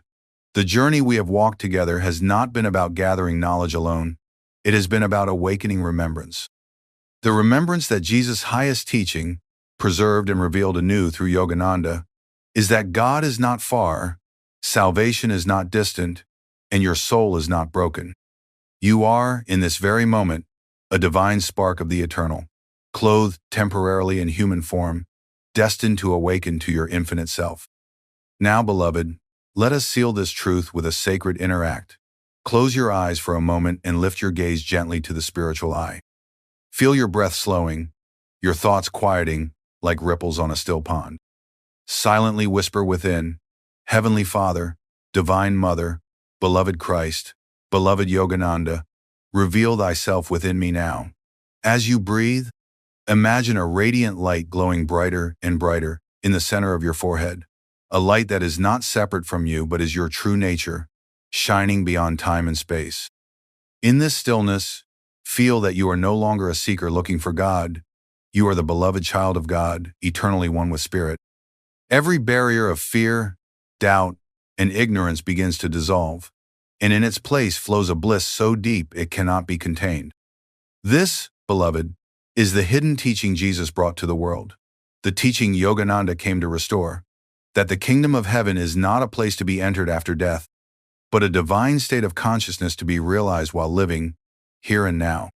Carry this truth with you beyond this moment. Let it shape your thoughts, guide your actions, and deepen your meditation each day. And as you walk through life with this awakened awareness, know that you are fulfilling the highest purpose of your soul, to live as a radiant expression of God's love, to walk as Jesus walked, to shine as Yogananda shone, and to uplift others into the same boundless freedom. Beloved one, the eternal Christ consciousness is already within you. Meditate deeply, live nobly, love purely, and you will awaken to the greatest truth ever revealed. You and the Father are, and have always been, one. Beloved soul, many believe that meditation is nothing more than sitting quietly with closed eyes, taking slow breaths, and calming the mind for a short reprieve from life's chaos. They think it is a pause in the noise, a momentary escape from stress, a mental exercise to soothe the nervous system before returning to the world unchanged. But I tell you with divine certainty, this is not meditation's true purpose, nor is it the hidden science of the soul. When you sit to meditate, you are not merely resting or relaxing, you are stepping into a sacred laboratory of spirit where profound, unseen forces begin to work upon your very consciousness. The stillness that others call doing nothing is in truth the greatest activity of your soul. Within that silence, rivers of divine energy reverse their course, centuries of karmic agitation begin to calm, and the eternal gates of the spirit start to open before you. You must understand that from birth, human consciousness has been trained to flow outward like a torrent, endlessly rushing through the senses into the world of form, sound, and fleeting sensations. From morning to night, we live as though pulled by invisible strings into ceaseless activity, forever seeking fulfillment in people, possessions, and pleasures that cannot last. The life force within us, meant to lift the soul upward toward spirit, is instead spent chasing shadows of happiness in the restless dance of Maya. In this state, we live as exiles, never tasting the infinite joy of our true home in God. But when you meditate deeply, something miraculous happens. That outward current begins to turn. Like a river flowing back to its source, the prana within you retreats from the noisy world of the senses and gathers silently in the spine, the altar of divine awakening. This is not imagined, it is a living scientific transformation that can be felt as surely as you feel the breath in your lungs or the pulse in your veins. As you continue in stillness, breathing calmly and focusing inwardly at the spiritual eye, the restless waves of thought that have long agitated your mind begin to quiet. The mental chatter, the constant internal commentary of worries, memories, and plans, gradually subsides, revealing the tranquil depths beneath. Just as the ocean's surface may rage with storms, while its depths remain serene, so your soul lies undisturbed beneath the surface of restless thoughts. Meditation is the art of stilling those waves until the radiant soul can shine unobstructed by ego or distraction. With each moment of inward turning, you loosen the chains of false identity, realizing more clearly, I am not this anxious mind. I am not this restless body. I am the deathless, ever-calm witness of all that passes before me. This is not philosophy, it is the direct perception that arises naturally when meditation begins to do its divine work within you. As this calming deepens, something wondrous stirs in your inner sight. Behind the darkness of closed eyes, a new light may begin to glow, not a light of this world, but a radiance born of spirit. At the point between your eyebrows, you may glimpse a golden star, a radiant halo of sapphire blue encircled by a field of white light. This is the spiritual eye, the single star of divine consciousness through which the soul beholds God. Simultaneously, a subtle vibration may awaken in your inner hearing, a gentle hum like distant bells, a rising sound of cosmic music resonating in the silence of your mind. This is the AUM vibration, the sacred sound that holds the universe together, now whispering to you from within. At first faint, then gradually clearer, these signs reveal that meditation is opening spiritual senses long dormant beneath worldly habits. They are not hallucinations but glimpses of your eternal nature, the first steps into a universe of divine perception hidden within your own being. Even as these lights and sounds emerge, an even greater treasure unfolds. A bliss that is not tied to any material cause, a joy so profound it makes every earthly pleasure seem pale and fleeting. It rises naturally, not because you chased it, but because you have removed the barriers that long blocked its flow. This joy is the very essence of your soul, unconditioned, unbounded, and eternally alive in God. In deep meditation, you may feel as though the body has vanished, as though you are floating in a boundless sea of light and ecstasy. Fear of death dissolves completely because you know, not merely believe, that you are far more than this fragile form. In this way, meditation gently rehearses the great liberation that awaits every soul beyond mortal life, preparing you to step fearlessly into eternity when that hour arrives. With continued practice, as your awareness moves ever deeper inward, you will feel the boundaries of body and mind dissolve. It is as though a small bird, long imprisoned in a narrow cage, suddenly finds the door open and discovers the vast, open sky beyond. No longer confined by the illusions of space and time, your consciousness expands into the formless freedom of spirit. This is not imagination, it is a tangible shift, a direct experience of the soul's natural state beyond limitation. In that expansion, you come to know yourself as a radiant spark of the infinite, untouched by sorrow, unshaken by change, and united with the cosmic ocean of divine joy. Meditation, therefore, is not escape but discovery, unveiling the eternal truth of what you have always been. And as you ascend to this higher state of awareness, something even more sacred occurs. Divine communion awakens. You no longer feel as though you are meditating alone. A presence, infinitely tender and all-encompassing, begins to fill the silent spaces of your heart. It is God, not a distant, abstract idea, but a living, breathing friend who has walked with you through every birth, every sorrow, every forgotten prayer. In this silent meeting, there are no questions left to ask, no desires left to grasp, for the very source of fulfillment radiates within you. In that embrace, meditation becomes prayer without words, worship without ritual, union without separation. The wave recognizes itself as the ocean. The soul recognizes itself as spirit. When you return from meditation to the world of action, you do not return unchanged. The body may move, the mind may think, but the soul remains awake, carrying an unshakable calm that no storm can rattle. Intuition sharpens, compassion deepens, and divine joy lingers as a fragrance in every moment of your life. This is the hidden science of meditation, not a mental trick or worldly technique, but the transformation of human consciousness into divine realization. With every sitting, every breath drawn in stillness, you draw closer to the eternal truth that you are not a seeker stumbling in darkness. You are a child of the infinite, destined to awaken fully to the boundless light, bliss, and love of God. Beloved one, to truly understand why these inner wonders arise during meditation, you must see that what happens within is not mystical fantasy or psychological trickery. It is a precise spiritual science governed by immutable divine laws. Just as physical laws govern the falling of rain or the rising of the sun, subtle spiritual laws govern the flow of life force, the state of the mind, and the awakening of the soul during meditation. When you close your eyes and begin to withdraw your attention from the senses, you initiate a reversal of the usual current of prana life energy that sustains every heartbeat and thought. In ordinary living, this energy is scattered outward. The eyes dart from object to object, the ears chase sounds, the mind leaps between desires, and the body burns energy to sustain this restless outward chase. Meditation, however, is the divine art of redirecting that current inward, back toward its spiritual source in the spine and the higher centers of consciousness.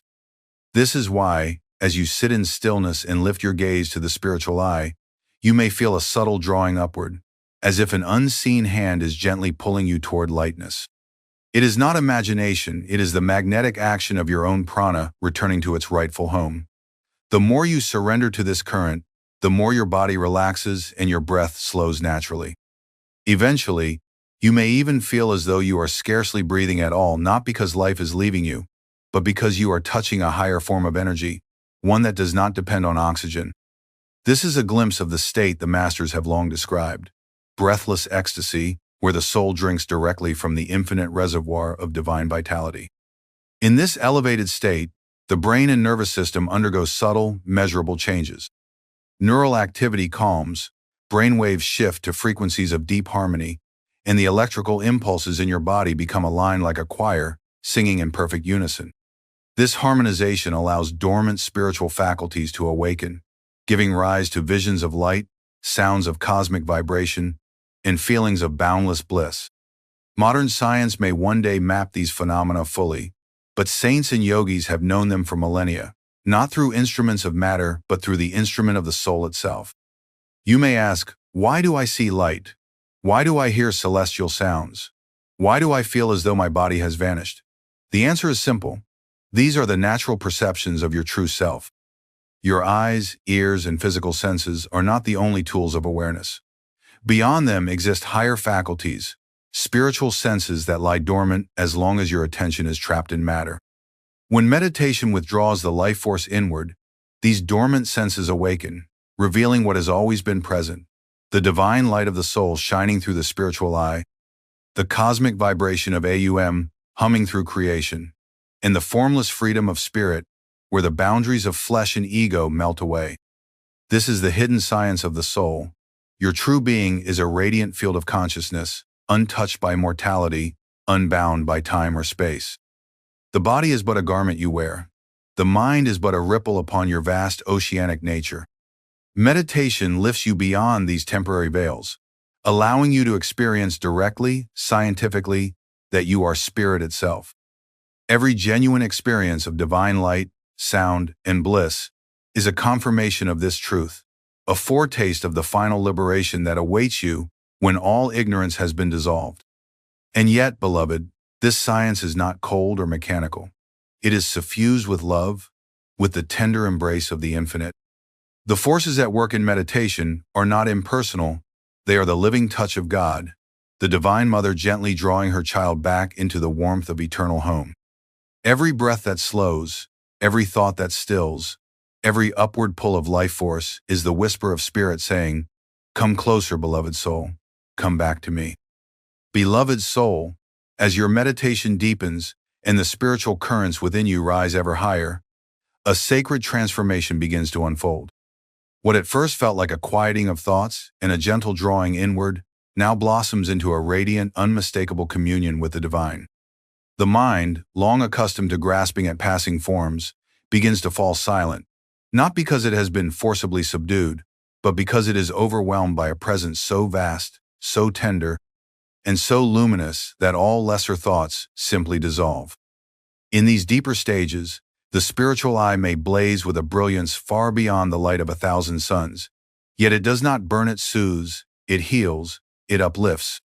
This divine star, seen at the point between the eyebrows, is not a product of imagination but the doorway to higher realms of consciousness. As your awareness merges with this inner light, you may feel as though you are being drawn through a tunnel of radiance into an infinite expanse of divine beauty and harmony. Here, time has no meaning, space has no boundary, and the small, confined sense of I begins to merge with a limitless ocean of spirit. Simultaneously, the cosmic sound of Aum swells within you, no longer faint or distant but resounding like a great celestial symphony vibrating through every fiber of your being. It is the soundless sound, the eternal song that has been singing since the dawn of creation, carrying within it the rhythm of every star and the heartbeat of God Himself. As you merge with this vibration, the false sense of separation between you and the universe vanishes. You realize with unshakable certainty that the same force animating the galaxies is pulsing in your own breath, that the same intelligence guiding the orbits of planets is moving through your thoughts and dreams. At this stage, an indescribable bliss begins to saturate your consciousness. Unlike the fleeting joys of worldly pleasures, which rise and fall like waves upon the surface of a restless sea, this bliss is the calm, boundless depth of the ocean itself. It needs no cause, no object, for it is the natural state of the soul once freed from ignorance and illusion. In this ecstasy, you do not feel joy as something happening to you. You are joy, limitless and eternal. Every trace of suffering, every shadow of fear or doubt, is burned away in the blazing light of this divine rapture. In this holy communion, you come to know God not as a distant deity residing in some far-off heaven, but as the very essence of your being. You feel spirit as a living presence, nearer than breath, closer than thought, more intimate than your own heartbeat. You recognize that God has been silently guiding you through every birth and death, every trial and triumph, patiently awaiting the moment when you would turn inward and remember your eternal union with Him. This recognition is not mere belief or intellectual conclusion, it is a direct, living realization, as undeniable as the sun shining in a clear sky. And as you rest in this communion, a profound humility dawns. You see that all your striving, all your searching, all your efforts to reach God were but a dream within a dream. The truth is that you were never separate, never lost, never abandoned. Like a wave imagining itself apart from the sea, you had momentarily forgotten your own infinite nature. In this divine embrace, that illusion vanishes completely, and you know with luminous certainty, I and my eternal beloved are one, now and forevermore. Beloved one, when the deep inner communion of meditation has lifted your soul into the radiance of divine remembrance, you will find that your outward life can never again be the same. Even as you return to the daily rhythms of activity, to work, to family, to the countless duties that once seemed ordinary, you carry with you a silent flame, a living presence that colors every thought, every word, and every action with light. What you once called yourself has been forever transformed. The restless mind that once ruled like a tyrant, filling each moment with worry, desire, and fear, has been dethroned. In its place, a calm and intuitive awareness now presides, a witness who no longer clings to fleeting experiences, but views the changing panorama of life as a sacred dance of spirit. Challenges that once stirred anger or despair are now met with patience and quiet strength, for you know that nothing can truly harm or diminish the soul that has tasted its immortal nature. Compassion blossoms like a perennial flower in your heart. You see others not as strangers or adversaries, but as fellow travelers on the same timeless journey toward divine realization. When someone suffers, you no longer merely sympathize, you feel their pain as your own, because meditation has revealed that the same light shining within you shines equally within every being. This understanding transforms even mundane interactions into opportunities to share divine love, whether through a gentle word of kindness, a forgiving heart, or simply the serene example of a soul anchored in spirit.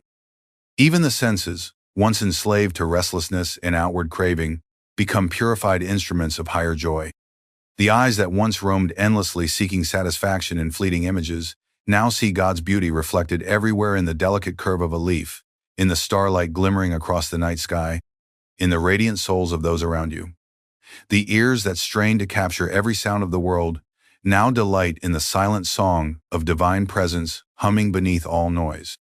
The tongue, once quick to speak in judgment or haste, now moves more often in prayer, in blessings, and in words that uplift.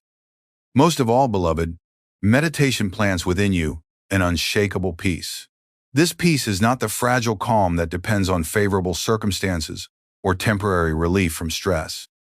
It is a steady, unbroken current flowing from the depths of divine consciousness itself.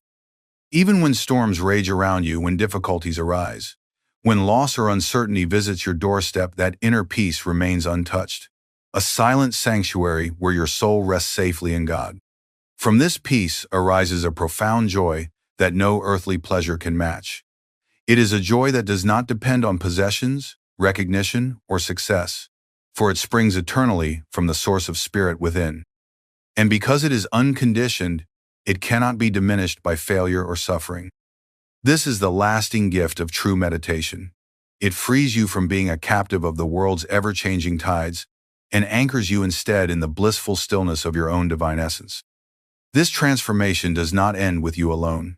Just as a lamp silently dispels darkness without words, your very presence becomes a beacon of light for others. Without deliberate effort, you inspire those who cross your path. Without preaching, you teach. Without trying to heal, you heal. The vibration of peace and divine joy that flows through you subtly awakens the souls of those nearby, reminding them, though they may not understand why, that there is something greater, more beautiful, and more true than the illusions of worldly life. This, beloved, is the hidden science of meditation's ultimate fruit. It does not remove you from the world, nor does it ask you to renounce your responsibilities or withdraw from love and service. Instead, it transforms you into a living channel of divine consciousness, allowing you to walk through the world as a free soul, untouched by sorrow, radiating a joy and serenity that nothing can disturb. In this way, you fulfill your highest purpose by escaping life, but by illuminating it with the light of God realized within you. Beloved soul, when meditation has ripened into its fullest glory, when the currents of prana flow wholly inward and upward, and the restless mind has dissolved into stillness, you approach the sacred threshold of final liberation. This is not a fleeting vision or a temporary calm. It is the grand awakening of the soul from the long, restless dream of mortality into the boundless freedom of eternal spirit. At this exalted stage, the inward journey you have been making throughout your meditations reveals its divine purpose: to untie the knots that have bound you to the wheel of birth and death, to release you from every shadow of delusion, and to return you at last to the infinite embrace of God from which you never truly departed. The bridge to this liberation is built, stone by stone, breath by breath, in the silence of meditation. Each moment of inward focus lifts another veil, dissolves another chain, until nothing remains to obscure the radiant truth of your being. In this sublime state, duality itself begins to vanish. The meditator and the act of meditation become one. There is no longer a seeker striving for realization. There is only realization itself. The drop has fallen fully into the ocean and discovered that it was never truly separate, that its essence has always been oceanic, infinite, and free. This is samadhi, the highest state of divine absorption, where the soul melts into spirit like a snowflake disappearing into a sunlit sea. Here, all concepts of I and thou, of time and space, of striving and arriving, disappear. The mind, which once sought answers and explanations, now rests completely silent, for it has touched the source of all knowledge directly. Bliss floods every fiber of consciousness, not as an emotion, but as an infinite reality beyond description. It is the supreme joy the saints have called Ananda, a joy that no earthly pleasure can rival, for it is the unbroken ecstasy of divine oneness. From this pinnacle of realization, you see with divine clarity the truth of existence, that every sorrow you ever endured, every longing that stirred in your heart, every journey you have taken across lifetimes, was a sacred play of spirit meant to bring you here, to this very moment of reunion. You recognize that there was never truly any separation between you and God. It was only the mind's ignorance that cast the illusion of distance. In divine union, you know by direct experience that the eternal has always been closer than your breath, nearer than your thoughts, the silent witness of your every moment through ages past. And though this realization is beyond words, beyond thought, beyond any concept the mind can grasp, it brings with it a simple, unshakable knowing: you are free. Never again can you truly be bound by fear, sorrow, or the dream of limitation. You walk as a liberated soul, radiant with the light of spirit, untouchable by the fleeting shadows of Maya. Whether in a body or beyond it, whether amidst the noise of the world or in the stillness of astral realms, you remain forever anchored in God consciousness, immersed in the divine bliss that is your eternal home. This, beloved, is the hidden destiny of every soul who walks the path of meditation sincerely and with love. It is not a privilege reserved for saints alone, but the birthright of every child of God. Each time you sit in stillness, each breath drawn inward in devotion, each silent moment of communion brings you nearer to this final awakening. And know that the divine is not distant, waiting for some future hour to embrace you. Even now, with every beat of your heart, the infinite whispers, "Beloved soul, you are mine, and I am thine. Come home, for you have always been one with me." Beloved soul, let us now bring this sacred journey into a living experience. Words alone cannot deliver the truth of meditation's highest promise. It must be felt, tasted, breathed into your innermost being. Sit with me now in stillness, wherever you are. Straighten your spine gently as though a divine thread were pulling you upward toward the heavens. Close your eyes softly, and with calm devotion, lift your gazanot with effort, but with quiet surrender toward the point between your eyebrows, the doorway to infinite light. Take a slow, deep breath, feeling the air as a divine gift flowing into you.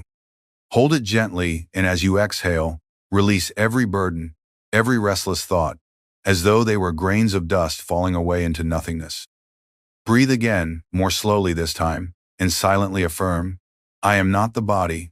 I am not the restless mind. I am eternal spirit."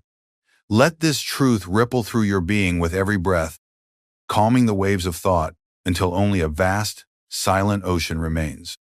Now, beloved, bring your attention to the heart. Imagine it glowing softly with golden light, like a lantern lit in the quiet of night.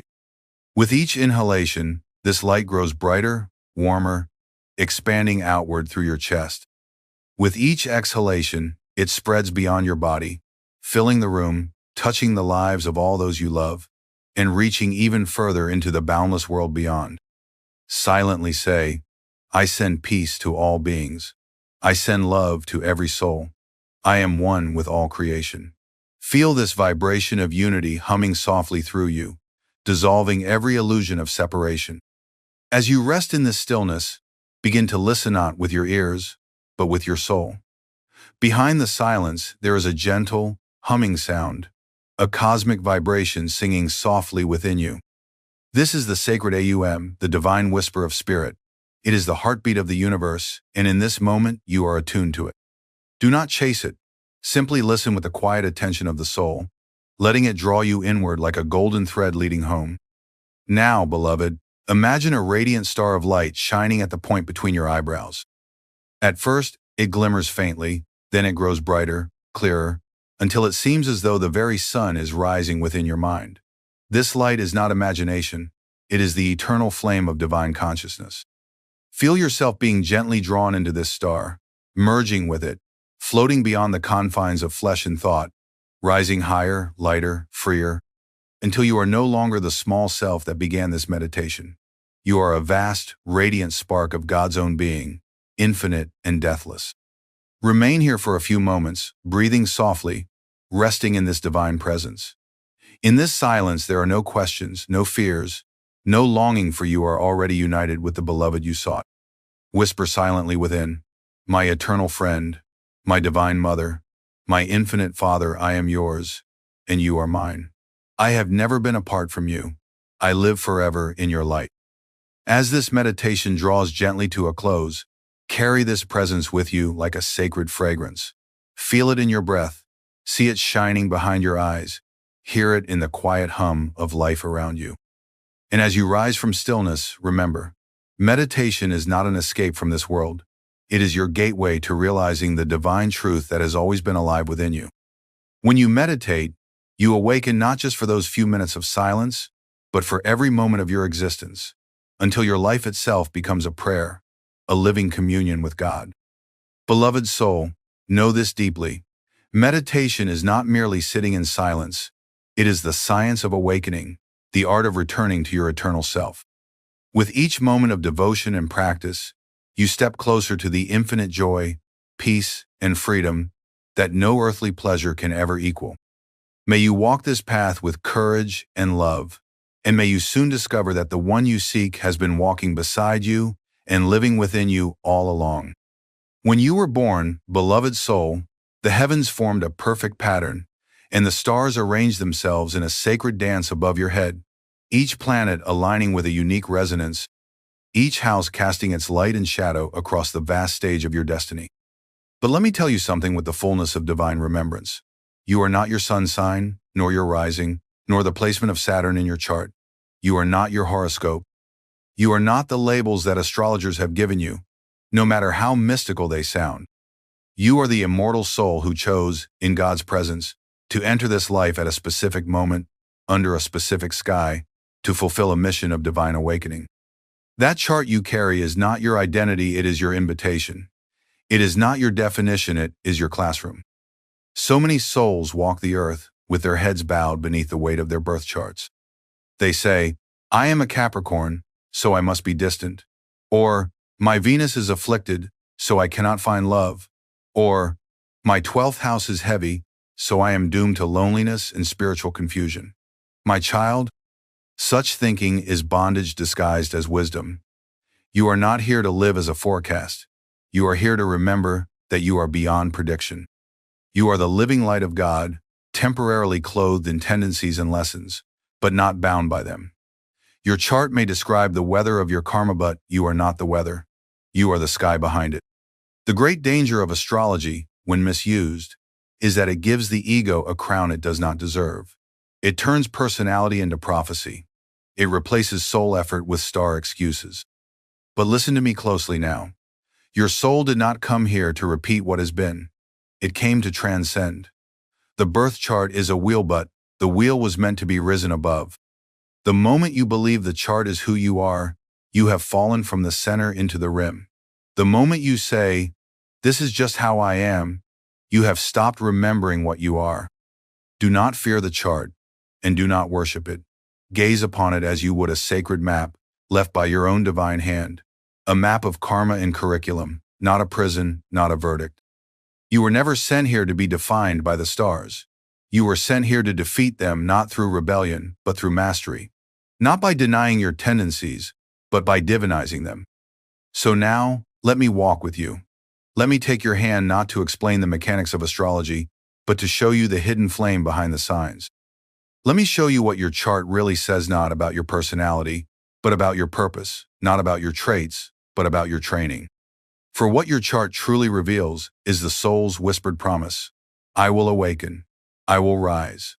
I will return to the one who sent me. My beloved, let us now shine the light of divine discrimination upon the next Velone that clings tightly to the mind and whispers with great authority, "You are this, you are that. This planet made you do it. That aspect is your flaw. This transit is your fate." But I ask you now to listen not with your intellect, but with your soul. For the truth I shall share is not of human theory, but of cosmic vision. The ego, ever subtle in its quest for permanence, has found in astrology a most clever disguise. It uses the language of the stars not to liberate you, but to imprison you in a golden cage of spiritual vocabulary. It takes the chart which was meant as a sacred Gideon, turns it into a mirror of its own delusion. It says, "This is who I am," and clutches tightly to its moon sign, its rising sign, its squares and trines, as if they were divine commandments, when in truth they are but the ripples of past tendencies, the residue of former choices, echoing through the present incarnation, not destiny, but data, not identity, but instruction. What is astrology truly when viewed from the soul? It is a karmic imprint, yes, a pattern that reflects the vibrations into which the soul chose to descend. But reflection is not creation. Your chart does not create your reality, it reveals the arena in which your soul has chosen to train. It does not tell you who you are, it shows you what remains to be purified, what must be overcome, what must be offered back to the divine in order for the radiant light of spirit to shine without distortion. And yet the ego, which fears annihilation more than it fears bondage, clings even to spiritual systems in order to perpetuate its illusion of separateness. It says, "I am this Mars, I am this Saturn," and in doing so, it forgets the one great truth that every planet bows to. The soul is not its tendencies, it is the chooser behind them. Do not use your chart as a shield. Do not use your aspects as a justification.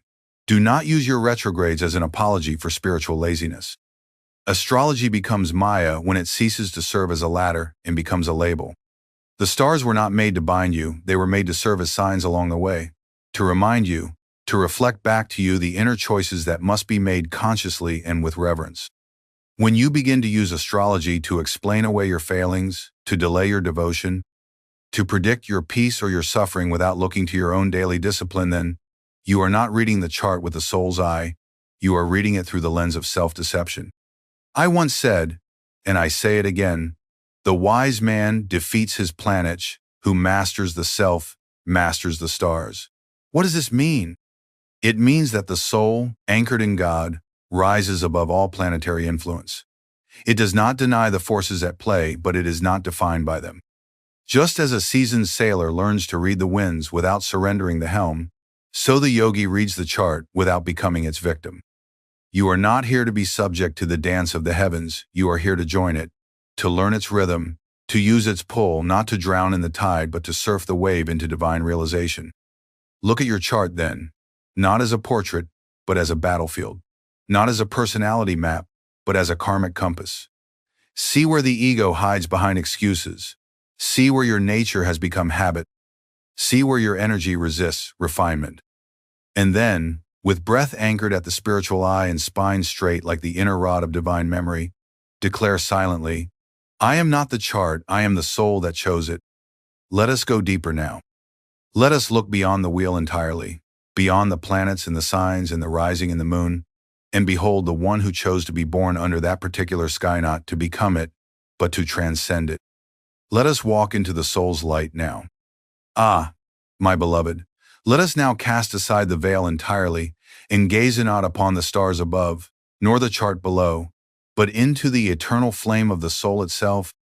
For while the chart is a circle, and the sky is a dome, and the planets are ever in motion, the soul is still, eternal, radiant with the memory of its divine origin, untouched by time, unmarked by transits, unaltered by retrograde alignments. For it was before the stars were formed, and it shall remain when the galaxies collapse back into the womb of the infinite.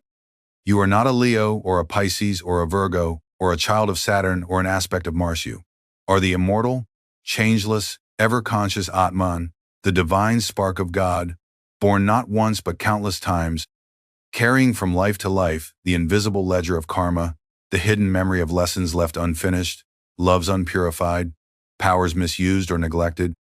And it is from that karmic storehouse and not from chance or fate that your next birth is chosen, your hour selected, your place on the wheel set with mathematical precision, not by a mechanical universe, but by a loving intelligence that knows what you need to grow, to evolve, to remember. Your soul did not fall helplessly into a random chart. It selected it, with the full knowledge of its past and with a deep longing to return to its source. You chose your birth moment the way a traveler chooses the best moment to set sail, not when the sea is calm and easy, but when the tide, though perhaps stormy, will carry you precisely where your soul must go. That difficult Saturn placement you dread, that afflicted moon, that challenging 12th house, these are not punishments, but sacred appointments.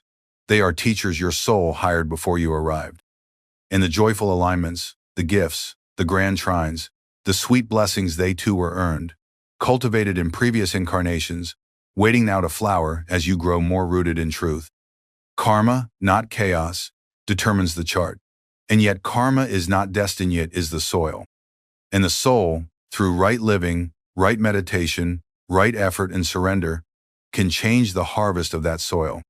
A thorn bush grows in rocky ground if left untended, but the same ground, when cleared and cultivated, may yield a garden of lilies. Your birth chart reflects the tendencies of your nature, not the verdict of your future. It is not an identity, it is an atmosphere. It is not who you are, it is where you must awaken. Imagine the soul as a divine traveler, entering a new life as one might step into a sacred play. The chart is the script, not the actor. The planets are the stage, not the light behind the eyes. You are not sent to act your chart, you were sent to rise through it. The sun in your chart is not your identity, it is the force you must spiritualize. The moon is not your soul, it is the emotion you must transcend. The rising sign is not your truth, it is the mask you must purify into transparency. The chart shows what needs to be transformed, not what must define you. And so I say to you now, from the depths of divine memory, I am not what was predicted, I am what God remembers. I am not what was assigned, I am what I choose to become. Repeat these words not as hope, but as a vow. Say them until your spine tingles with recognition. Breathe into them until your heart no longer beats with fear of fate, but with the thunder of freedom. Say them until the stars no longer sit above you, but within you, vibrating not as destiny, but as light, remembering light. You are the self. You are the soul. You are the child of the infinite, who came not to be defined by the chart, but to define what it means to be divinely human. You are the soul that descended in consciousness only to rise again in power. You are the being who chose this chart to heal what was wounded, to love what was feared, to surrender what was prideful, to transform what was hidden, and to rise again in light. Let us now walk together through the chambers of that chart, not to name you, but to free you. Let us move into the stars and turn them into steps. Let us begin to climb. Now let us take the first step onto the sacred spiral of your chart, not as an astrologer seeking to define traits, but as a soul whisperer seeking to awaken remembrance. For the planets, dear one, are not merely distant spheres spinning in the heavens. They are living archetypes, divine intelligences, karmic reflections cast into the sky by the echo of your soul's past choices, and they circle your natal wheel not to restrict you, but to reveal the inner sanctum of your evolution. Each one a cosmic classroom, each one a fire through which the ego must be burned into gold, each one a teacher your soul hired before birth to train you in the language of light. Look to the sun not as a symbol of ego, but as the radiant flame of your soul's intention for this life, the core theme of your incarnation, not in personality but in essence, for the sun is not who you appear to be, it is what you must become more fully conscious of your divine center, your willingness to embody spirit in action, to shine not for attention, but to remind others of their light. And when the sun is placed in challenge or in strength, it is not praising you or punishing you, it is asking, will you rise each day from within, or will you wait for others to shine upon you? And the moon, how often it is misunderstood as merely emotion or mood, but truly, it is the karmic residue of your inner landscape, the habits of feeling and reacting you carry from other lives, the echoes of subconscious impressions still vibrating in your astral body, asking not to be indulged, but to be spiritualized into divine feeling, into calm compassion, into motherly surrender to the higher will. The moon, dear one, is not a reason to justify moodiness. It is a place where you must transform memory into meditation. And what of Mars? That fierce red warrior that many fear or glorified is not aggression. It is your divine energy turned outward or upward, your spiritual courage waiting to be disciplined into willpower, into tapasya, into the sacred heat of divine striving that burns through resistance and doubt. Mars is not here to make you fight. It is here to teach you to conquer your own inertia, to pierce the veil of Maya with the sword of one-pointed devotion. And Saturn, that great karmic taskmaster, so often cursed or misunderstood, he is your most sacred teacher. He is the gatekeeper of truth. He is the Lord of discipline, of delay, of dharma, not because he wishes to withhold joy, but because he wishes to build your inner foundation strong enough to carry the weight of divine consciousness. Where Saturn sits in your chart, there lies your sacred wound, but also your most holy potential. He asks not for despair, he asks for depth. He does not say, you cannot. He says, you must endure until you can. He strips away your illusions until only God remains. Each planet is a mirror, and each mirror shows you where to bow more deeply, where to sit more still, where to love more cleanly, where to remember more faithfully. Venus teaches you that love is not indulgence, but divine magnetism. Mercury reminds you that communication must become communion with the spirit. Jupiter expands what you believe, so believe only in truth. Rahu tempts your ambition, but only so that you may realize that only God satisfies. Ketu severs what you cling to, but only so you may cling to the eternal. And so I say to you now, take a breath, not an ordinary breath, but a sacred one, a conscious one. Inhale deeply through the spine, and say within yourself, I learn from my chart. And now exhale slowly, letting go of all identity, all self-concept, all prediction, and say, I rise beyond my chart. Breathe again and again, not to survive, but to remember. Let the planets remain in motion. You are not here to chase their paths. You are here to align your inner light so perfectly that no planetary pull can sway your peace. No transit can touch your joy. No conjunction can alter your vow to God. You are not the planets. You are the one who placed them as teachers before you. Shall we continue this sacred pilgrimage? Come with me now as we enter the 12-fold wheel, not as astrologers dissecting fate, but as devotees tracing the soul's footprints through the corridors of karma and grace. For these 12 houses, so often mistaken as indicators of worldly events, are in truth 12 sanctuaries of inner training, 12 stations along the spiral path where the soul is asked to refine, to remember, to renounce, and to return, not in circles of repetition, but in upward spirals of transformation. In each house, beloved, is not merely a category of external experience, but a chamber where the divine has hidden an aspect of your own unfolding, a mirror where your deeper response to life must be brought under the command of spirit. The first house, they say, is the house of self, but the true self is not the body, nor the appearance, nor the personality. It is the spark of divine image clothed in human form. And here the soul learns how to wear the costume of incarnation without becoming lost in it. It learns to move through the world without forgetting its origin, to say, I am, not as a separate being, but as an extension of the one, I am, that I am, spirit in expression. The second house, the realm of possessions, of money, of values, not to teach you greed or fear, but to ask, what do you hold dear? What do you cling to? What do you believe gives you worth? The soul placed karma here so you would learn to find security not in what you accumulate, but in what you surrender. Not in the coin, but in the inner gold of self-reliance on God. The third house speaks of communication, of siblings, of ideas, but its true lesson is this. How do you move through your environment with awareness? How do you speak, and from where? Does your voice serve truth or serve ego? Are your thoughts chains or wings? This house asks you to awaken divine discrimination in the details of daily life. In the fourth house, you meet the roots of your home, your ancestry, your private self, and here the soul often hides its oldest fears, its unmet needs, its longing for safety that no earthly home can give. It is here you must dig into the soil of your own heart and plant the stillness of God, making the inner temple your true dwelling, your one refuge. The fifth house, often celebrated for its creativity and romance, is where the soul learns sacred expression, not indulgence, but divine joy.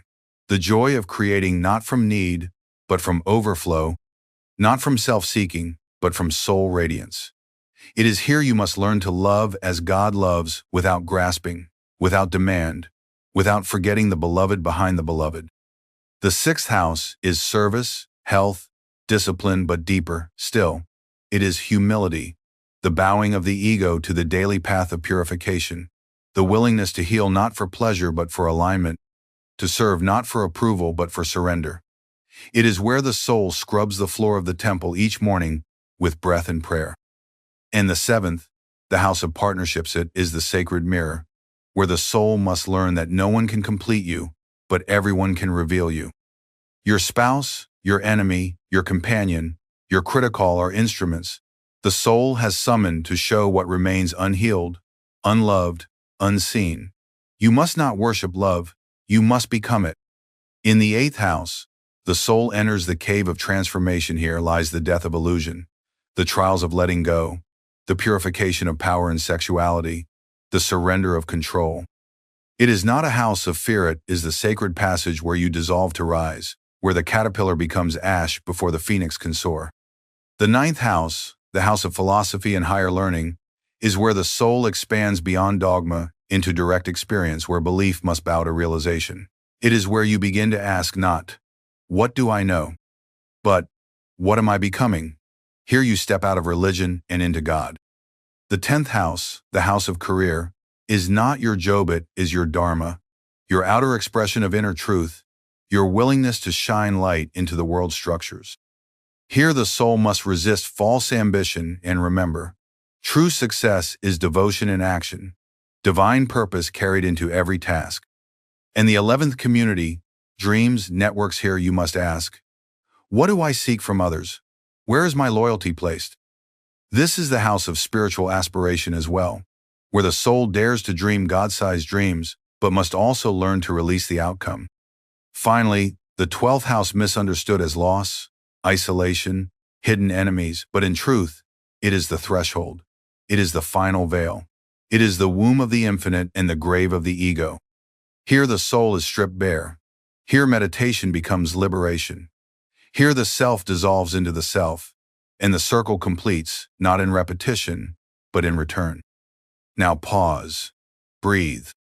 Let your breath rise from the base of the spine to the point between the eyebrows, and as you inhale, say within, in every house, I carry the soul. And as you exhale, say, in every house, I remember God. Again and again, not to repeat but to reawaken. You are not your chart. You are not your placements. You are the divine being walking through 12 gates, gathering fragments of light, returning them to the center until the whole sky shines through you. And now, dear soul, let us turn our gaze to the outermost edges of the wheel, not to lose ourselves in new layers of complexity, but to see how even the boundaries of the chart point toward liberation, how the rising sign and the lunar nodes, though often taken as symbols of fate or personality, are in truth markings left by your own hand, as reminders of the path you must walk and the illusions you must shed. For the rising sign is not your true face, but the mask your soul chose to wear for this incarnation, not as deception, but as training. not as limitation, but as the first layer to be refined, polished, and ultimately made transparent, so that the light of the inner self may shine through unobstructed. The ascendant, they say, is how the world sees you, but let me tell you something deeper. It is how your soul agreed to be tested, how your spirit chose to engage with the outer world as a means of inner refinement. If it is fiery, you are to temper passion into purpose. If it is watery, you are to deepen emotion into intuition. If it is airy, you are to move from thought to wisdom. If it is earthy, you are to transform form into service. Whatever it is not a definition, it is a door. It is the entrance to the temple of this life, and you must pass through it, not cling to it. The world may see your rising sign, but God sees your rising soul. And then we arrive at the sacred polarities of the chart, the north and south nodes of the moon, those mystical points where karma crystallizes and destiny unfolds, not as prophecy, but as invitation, not as fixed pathways, but as soul choices made before incarnation, where the south node holds what you have already mastered or misused, and the north node holds what you came to embody anew. The south node is memory, it is familiarity, it is comfort, but it is also inertia. It is the past calling you back into patterns long rehearsed. The north node, by contrast, is discomfort, effort, divine tensionate, is the future self pulling you forward into virtues not yet fully owned. So many seek their soul's mission in the glamour of the north node. And yet I tell you, your mission is not in the goal alone, it is in the movement, in the crossing from south to north, in the daily decisions to leave behind the known identity and walk into the unknown holiness. You are not here to fulfill the north node, you are here to become the type of soul who could live there with humility, with love, with God. It is not about arrival, it is about direction. Understand this, my beloved. The rising sign tells you how to begin. The south node shows you what to let go of. The north node beckons you toward the horizon of divine becoming. But none of these are fixed in stone, they are etched in the sand of spiritual willingness, and the breath of devotion can shift them, realign them, transcend them. The chart may incline, but your soul, rooted in God, anchored in truth, guided by meditation and uplifted by grace, has the power to realign the stars from within. Now close your eyes not in sleep, but in sacred inner turning, and feel your breath not as air but as intention. Inhale through the spine as if you are walking forward on the bridge, from south to north, from past to purpose, from personality to presence. Exhale gently, releasing the old roles, the masks, the identities you have worn in 1,000 lives, whispering inwardly, I walk toward my soul's promise. Inhale again, this time stronger, steadier, rising toward the point between the eyebrows. Exhale slowly and whisper, I leave behind what no longer serves. Again and again. This is your real movement, not across houses, not across signs, but across dimensions of consciousness. The chart does not move you. The soul moves through the chart. And now that we have walked the circle with divine eyes, we must rise from the wheel and return to center. For the soul is not the chart, it is the one who placed it in the sky like a constellation of reminders, not to define your nature, but to awaken your vow. Shall we rise further? Now we come to the threshold of remembrance, the still point at the center of the spinning wheel, the blazing truth that has waited in silence beneath all patterns, all placements, all planetary influences, the truth that you, beloved child of light, are not your astrological chart, not your planetary alignments, not your nodes, signs, or transits, not even your so-called soul mission, as described by the stars. For the soul has no mission but to remember its oneness with the infinite, no task but to burn in divine love until only God remains, no journey but to return from the illusion of separation to the reality of eternal union. And when you finally cease to chase understanding through labels, when you release the grip of the self that clings to systems, identities, and inherited maps, then you will fall inward into the flame that has no origin, the light that has no limit, and you will know beyond belief, beyond intellect, beyond astrological insight, that your soul is older than the constellations, brighter than the sun, freer than the outer sky, and that it is not made of influences, but of essence. I say to you now with the full force of divine truth, let the chart fall from your hands. not in rejection but in surrender. For it has served you well, it has shown you where your tendencies lie, where your attachments have bloomed, where your karma curls like smoke in hidden corners, but now it is time to step beyond the map and become the traveler. To rise from student of stars to child of spirit, to move from being influenced to being anchored, to let the signs become silence, the houses become stillness, the planets become inner prayer. You were not made to orbit, you were made to return. You were not born under a sky to serve the sky, you were born into this life to remember the sky within you, to uncover the inner firmament where God writes, not with planets but with love, not with signs but with vibration, not with predictions but with presence. Say with me now, not as words, but as soul utterance. I am not the stars. I am the light behind them. I am not the chart. I am the choice to rise. Say it again, until it becomes breath, until it becomes pulse, until it becomes knowing. You were not born to be interpreted. You were born to be realized. The moment of your birth was not a coincidence, it was a cry of the soul. Let me return, let me awaken, let me walk again the road back to God. When you look up at the night sky, do not see destiny, see reflection. Do not see power, see metaphor. The stars are beautiful because they remind you of something ancient in yourself, something radiant, something still, something surrendered. But you are not a reflection, you are the source. You are not the moon moved by tides, you are the Son of Spirit, capable of igniting the heavens with remembrance. The apostle once said, "Be ye transformed by the renewing of your mind." I say, be ye transformed by the stillness of the soul, by the breath that does not seek meaning in constellations, but meaning in communion, in union, in divine silence. Astrology, when read from the ego, is bondage. Astrology, when read from the soul, is scripture. But your soul needs no scripture, no system, no sky. It needs only surrender. Now take a deep breath, not as a body filling lungs, but as a soul inhaling the memory of its own divinity. Inhale through the base of the spine. Rise through each chakra like light ascending a golden ladder. Reach the brow, hold. Exhale into the infinite. Say with me again, I was not born to live as a chart. I was born to live as a child of God. You are free. You are radiant. You are not the sky. You are the witness. You are not the chart. You are the flame. You are not the story. You are the stillness from which it arises and into which it dissolves. Shall we go onward into application? Now that you have seen with clear eyes and breathed with awakened lungs and remembered with the fire of your own inner temple that you are not the chart but the soul that walks through it, let us turn now not to discard the chart, but to use it rightly, not as a definition, but as a devotional tool, not as a personality guide, but as a mirror held up to the spirit for the sake of refinement and reverent self-study. For just as a yogi does not worship the spine but polishes it daily through Kriya, so too must the seeker not revere the chart as an idol, but approach it as a daily scripture, not for prediction but for purification, not for identity but for instruction in how to serve God more deeply through the field of karma they have entered.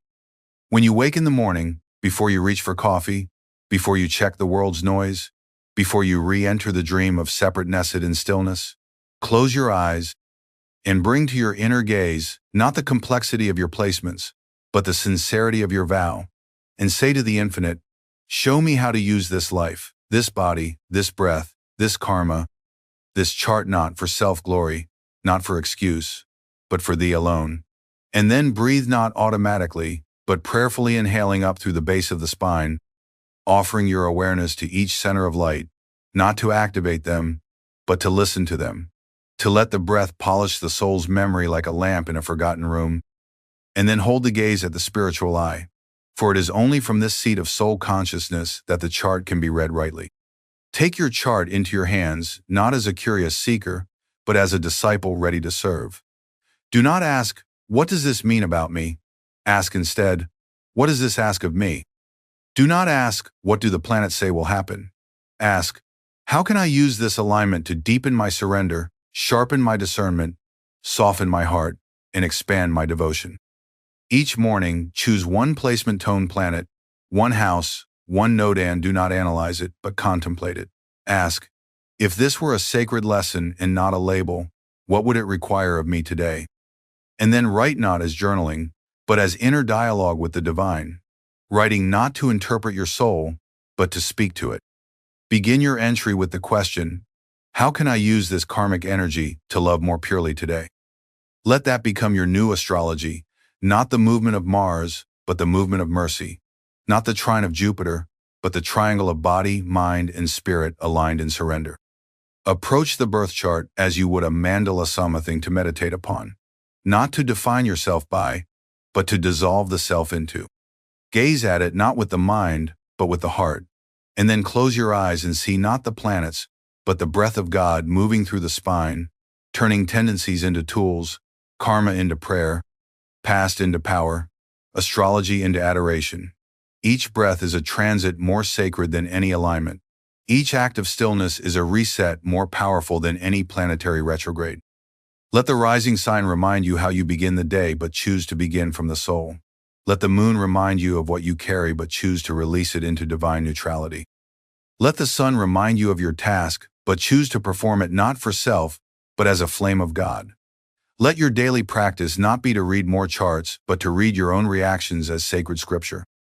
That is astrology for the Yogino forecast. But freedom.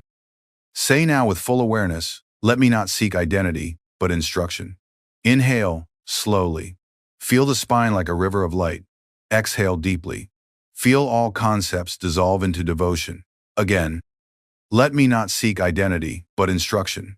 Say it until the chart grows transparent and only the soul remains.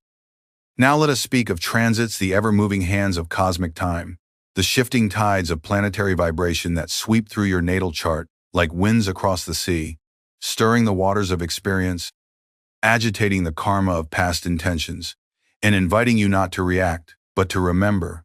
For the soul that is anchored in God is not thrown by the gusts of Saturn or the tempests of Mars or the eclipses of Rahu, but rides through them like the eternal sailor who trusts the compass of stillness more than the storm of events, who listens more to the calm voice of the spirit within than the urgent chatter of astrological forecasts without, and who knows that no planet can rule the one who has placed his will in the hands of the infinite. Too many seekers, though sincere, fall into the spell of fear when they hear of Saturn returns or Mercury retrogrades or eclipses in their 12th houses, if the planets were enemies, as if the stars were plotting trials, instead of offering invitations into deeper discipline, more precise surrender, more luminous detachment from the fleeting stage of my end. In this confusion they begin to drift, not because the planets have grown stronger, but because their inner anchor has loosened, because their breath has grown shallow, because they have forgotten that it is not the alignment that binds, but the soul's forgetfulness of its own light. Beloved one, listen carefully. A transit cannot touch the one who is anchored in daily meditation, in devotional practice, in surrender to the divine. It may swirl around you, it may rattle the outer branches of your life, but it cannot uproot the one whose spine is firm, whose breath is long, whose gaze is steady at the point between the eyebrows. A retrograde cannot disturb the one who lives from the eternal now. A malefic conjunction cannot destabilize the one whose heart beats with the memory of God. A difficult eclipse cannot eclipse the sun of the soul. When you are rooted in the divine, transits become teachers, not tyrants. They show you where the ego still hides. They reveal what still resists purification. They are not curses, they are catalysts for the next ascent. So I ask you now, do not check your transits before you check your breath. Do not consult the stars before you consult your stillness. Do not ask, what will happen to me?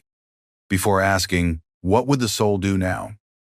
If you must observe transits, do so from your seat of inner power. Look not for omens, but for opportunities. And most of all, remember this truth I give to you not as theory, but as realization. You are not here to survive the stars, you are here to shine through them. Say with me now, slowly, reverently, the stars incline, but do not bind. Inhale that truth. Let it settle in your spine. With God, I rise through every alignment. Again, with God, I rise through every alignment. Let this become your mantra. Let this become your shield. Let this become your vow. No transit can defeat a soul who remembers why they were born. And you were not born to react to planets. You were born to radiate the infinite. And now, beloved, As we near the end of this sacred journey, not an ending of knowledge, but a re-entry into the timeless beginning, where all truth lives, I say to you, not with persuasion, but with inner authority. Not as a teacher, but as a soul who has walked this spiral of lifetimes and returned to speak only this. Your birth chart does not define you. Your karma does not imprison you. Your tendencies do not claim your throne. Your transits do not dictate your peace. And your mission is not hidden in the stars, but written in the breath, written in the spine, written in the sacred contract you made with the infinite when you left the shores of divine memory and entered the shadowed corridors of time to remember, to return, to risen not through prediction or label or celestial machinery, but through the luminous act of divine remembrance, through the still and thunderous choice to know yourself as spirit once more. For what is your soul's mission truly? It is not career, it is not fame, it is not to use your gifts in the language of the world. It is not to perfect a personality or balance elements or master houses. It is not even to heal all karma before you die. Your soul's mission is to remember God in all things, in all people, in all conditions. Your mission is to strip away all that is false, to walk through fire until only gold remains, to gaze into the mirror of the stars and no longer see identity, but reflection, no longer see destiny, but devotion, no longer ask, what is written in my chart, but rather, what is written in my soul? And so I say to you now, with the fullness of love and spiritual fire, do not consult your chart to find yourself. Consult your soul to lose what is not true. Let your chart become a sacred text not of personality, but of purification. Let every aspect point you to surrender. Let every house become a temple. Let every planet become a prayer. Let every question be burned in the furnace of stillness, until only the answer that was always within you remains, I am not my chart, I am the soul that chose this birth to awaken God. Say it with me, now, not from the lips but from the marrow of your being, from the point between the eyebrows, from the thousand-petaled lotus that opens only in surrender. I am not my chart, I am the soul that chose this birth to awaken God. Again, slowly, deeper. I am not my chart, I am the soul that chose this birth to awaken God. Again, until time dissolves and your gaze becomes the sky.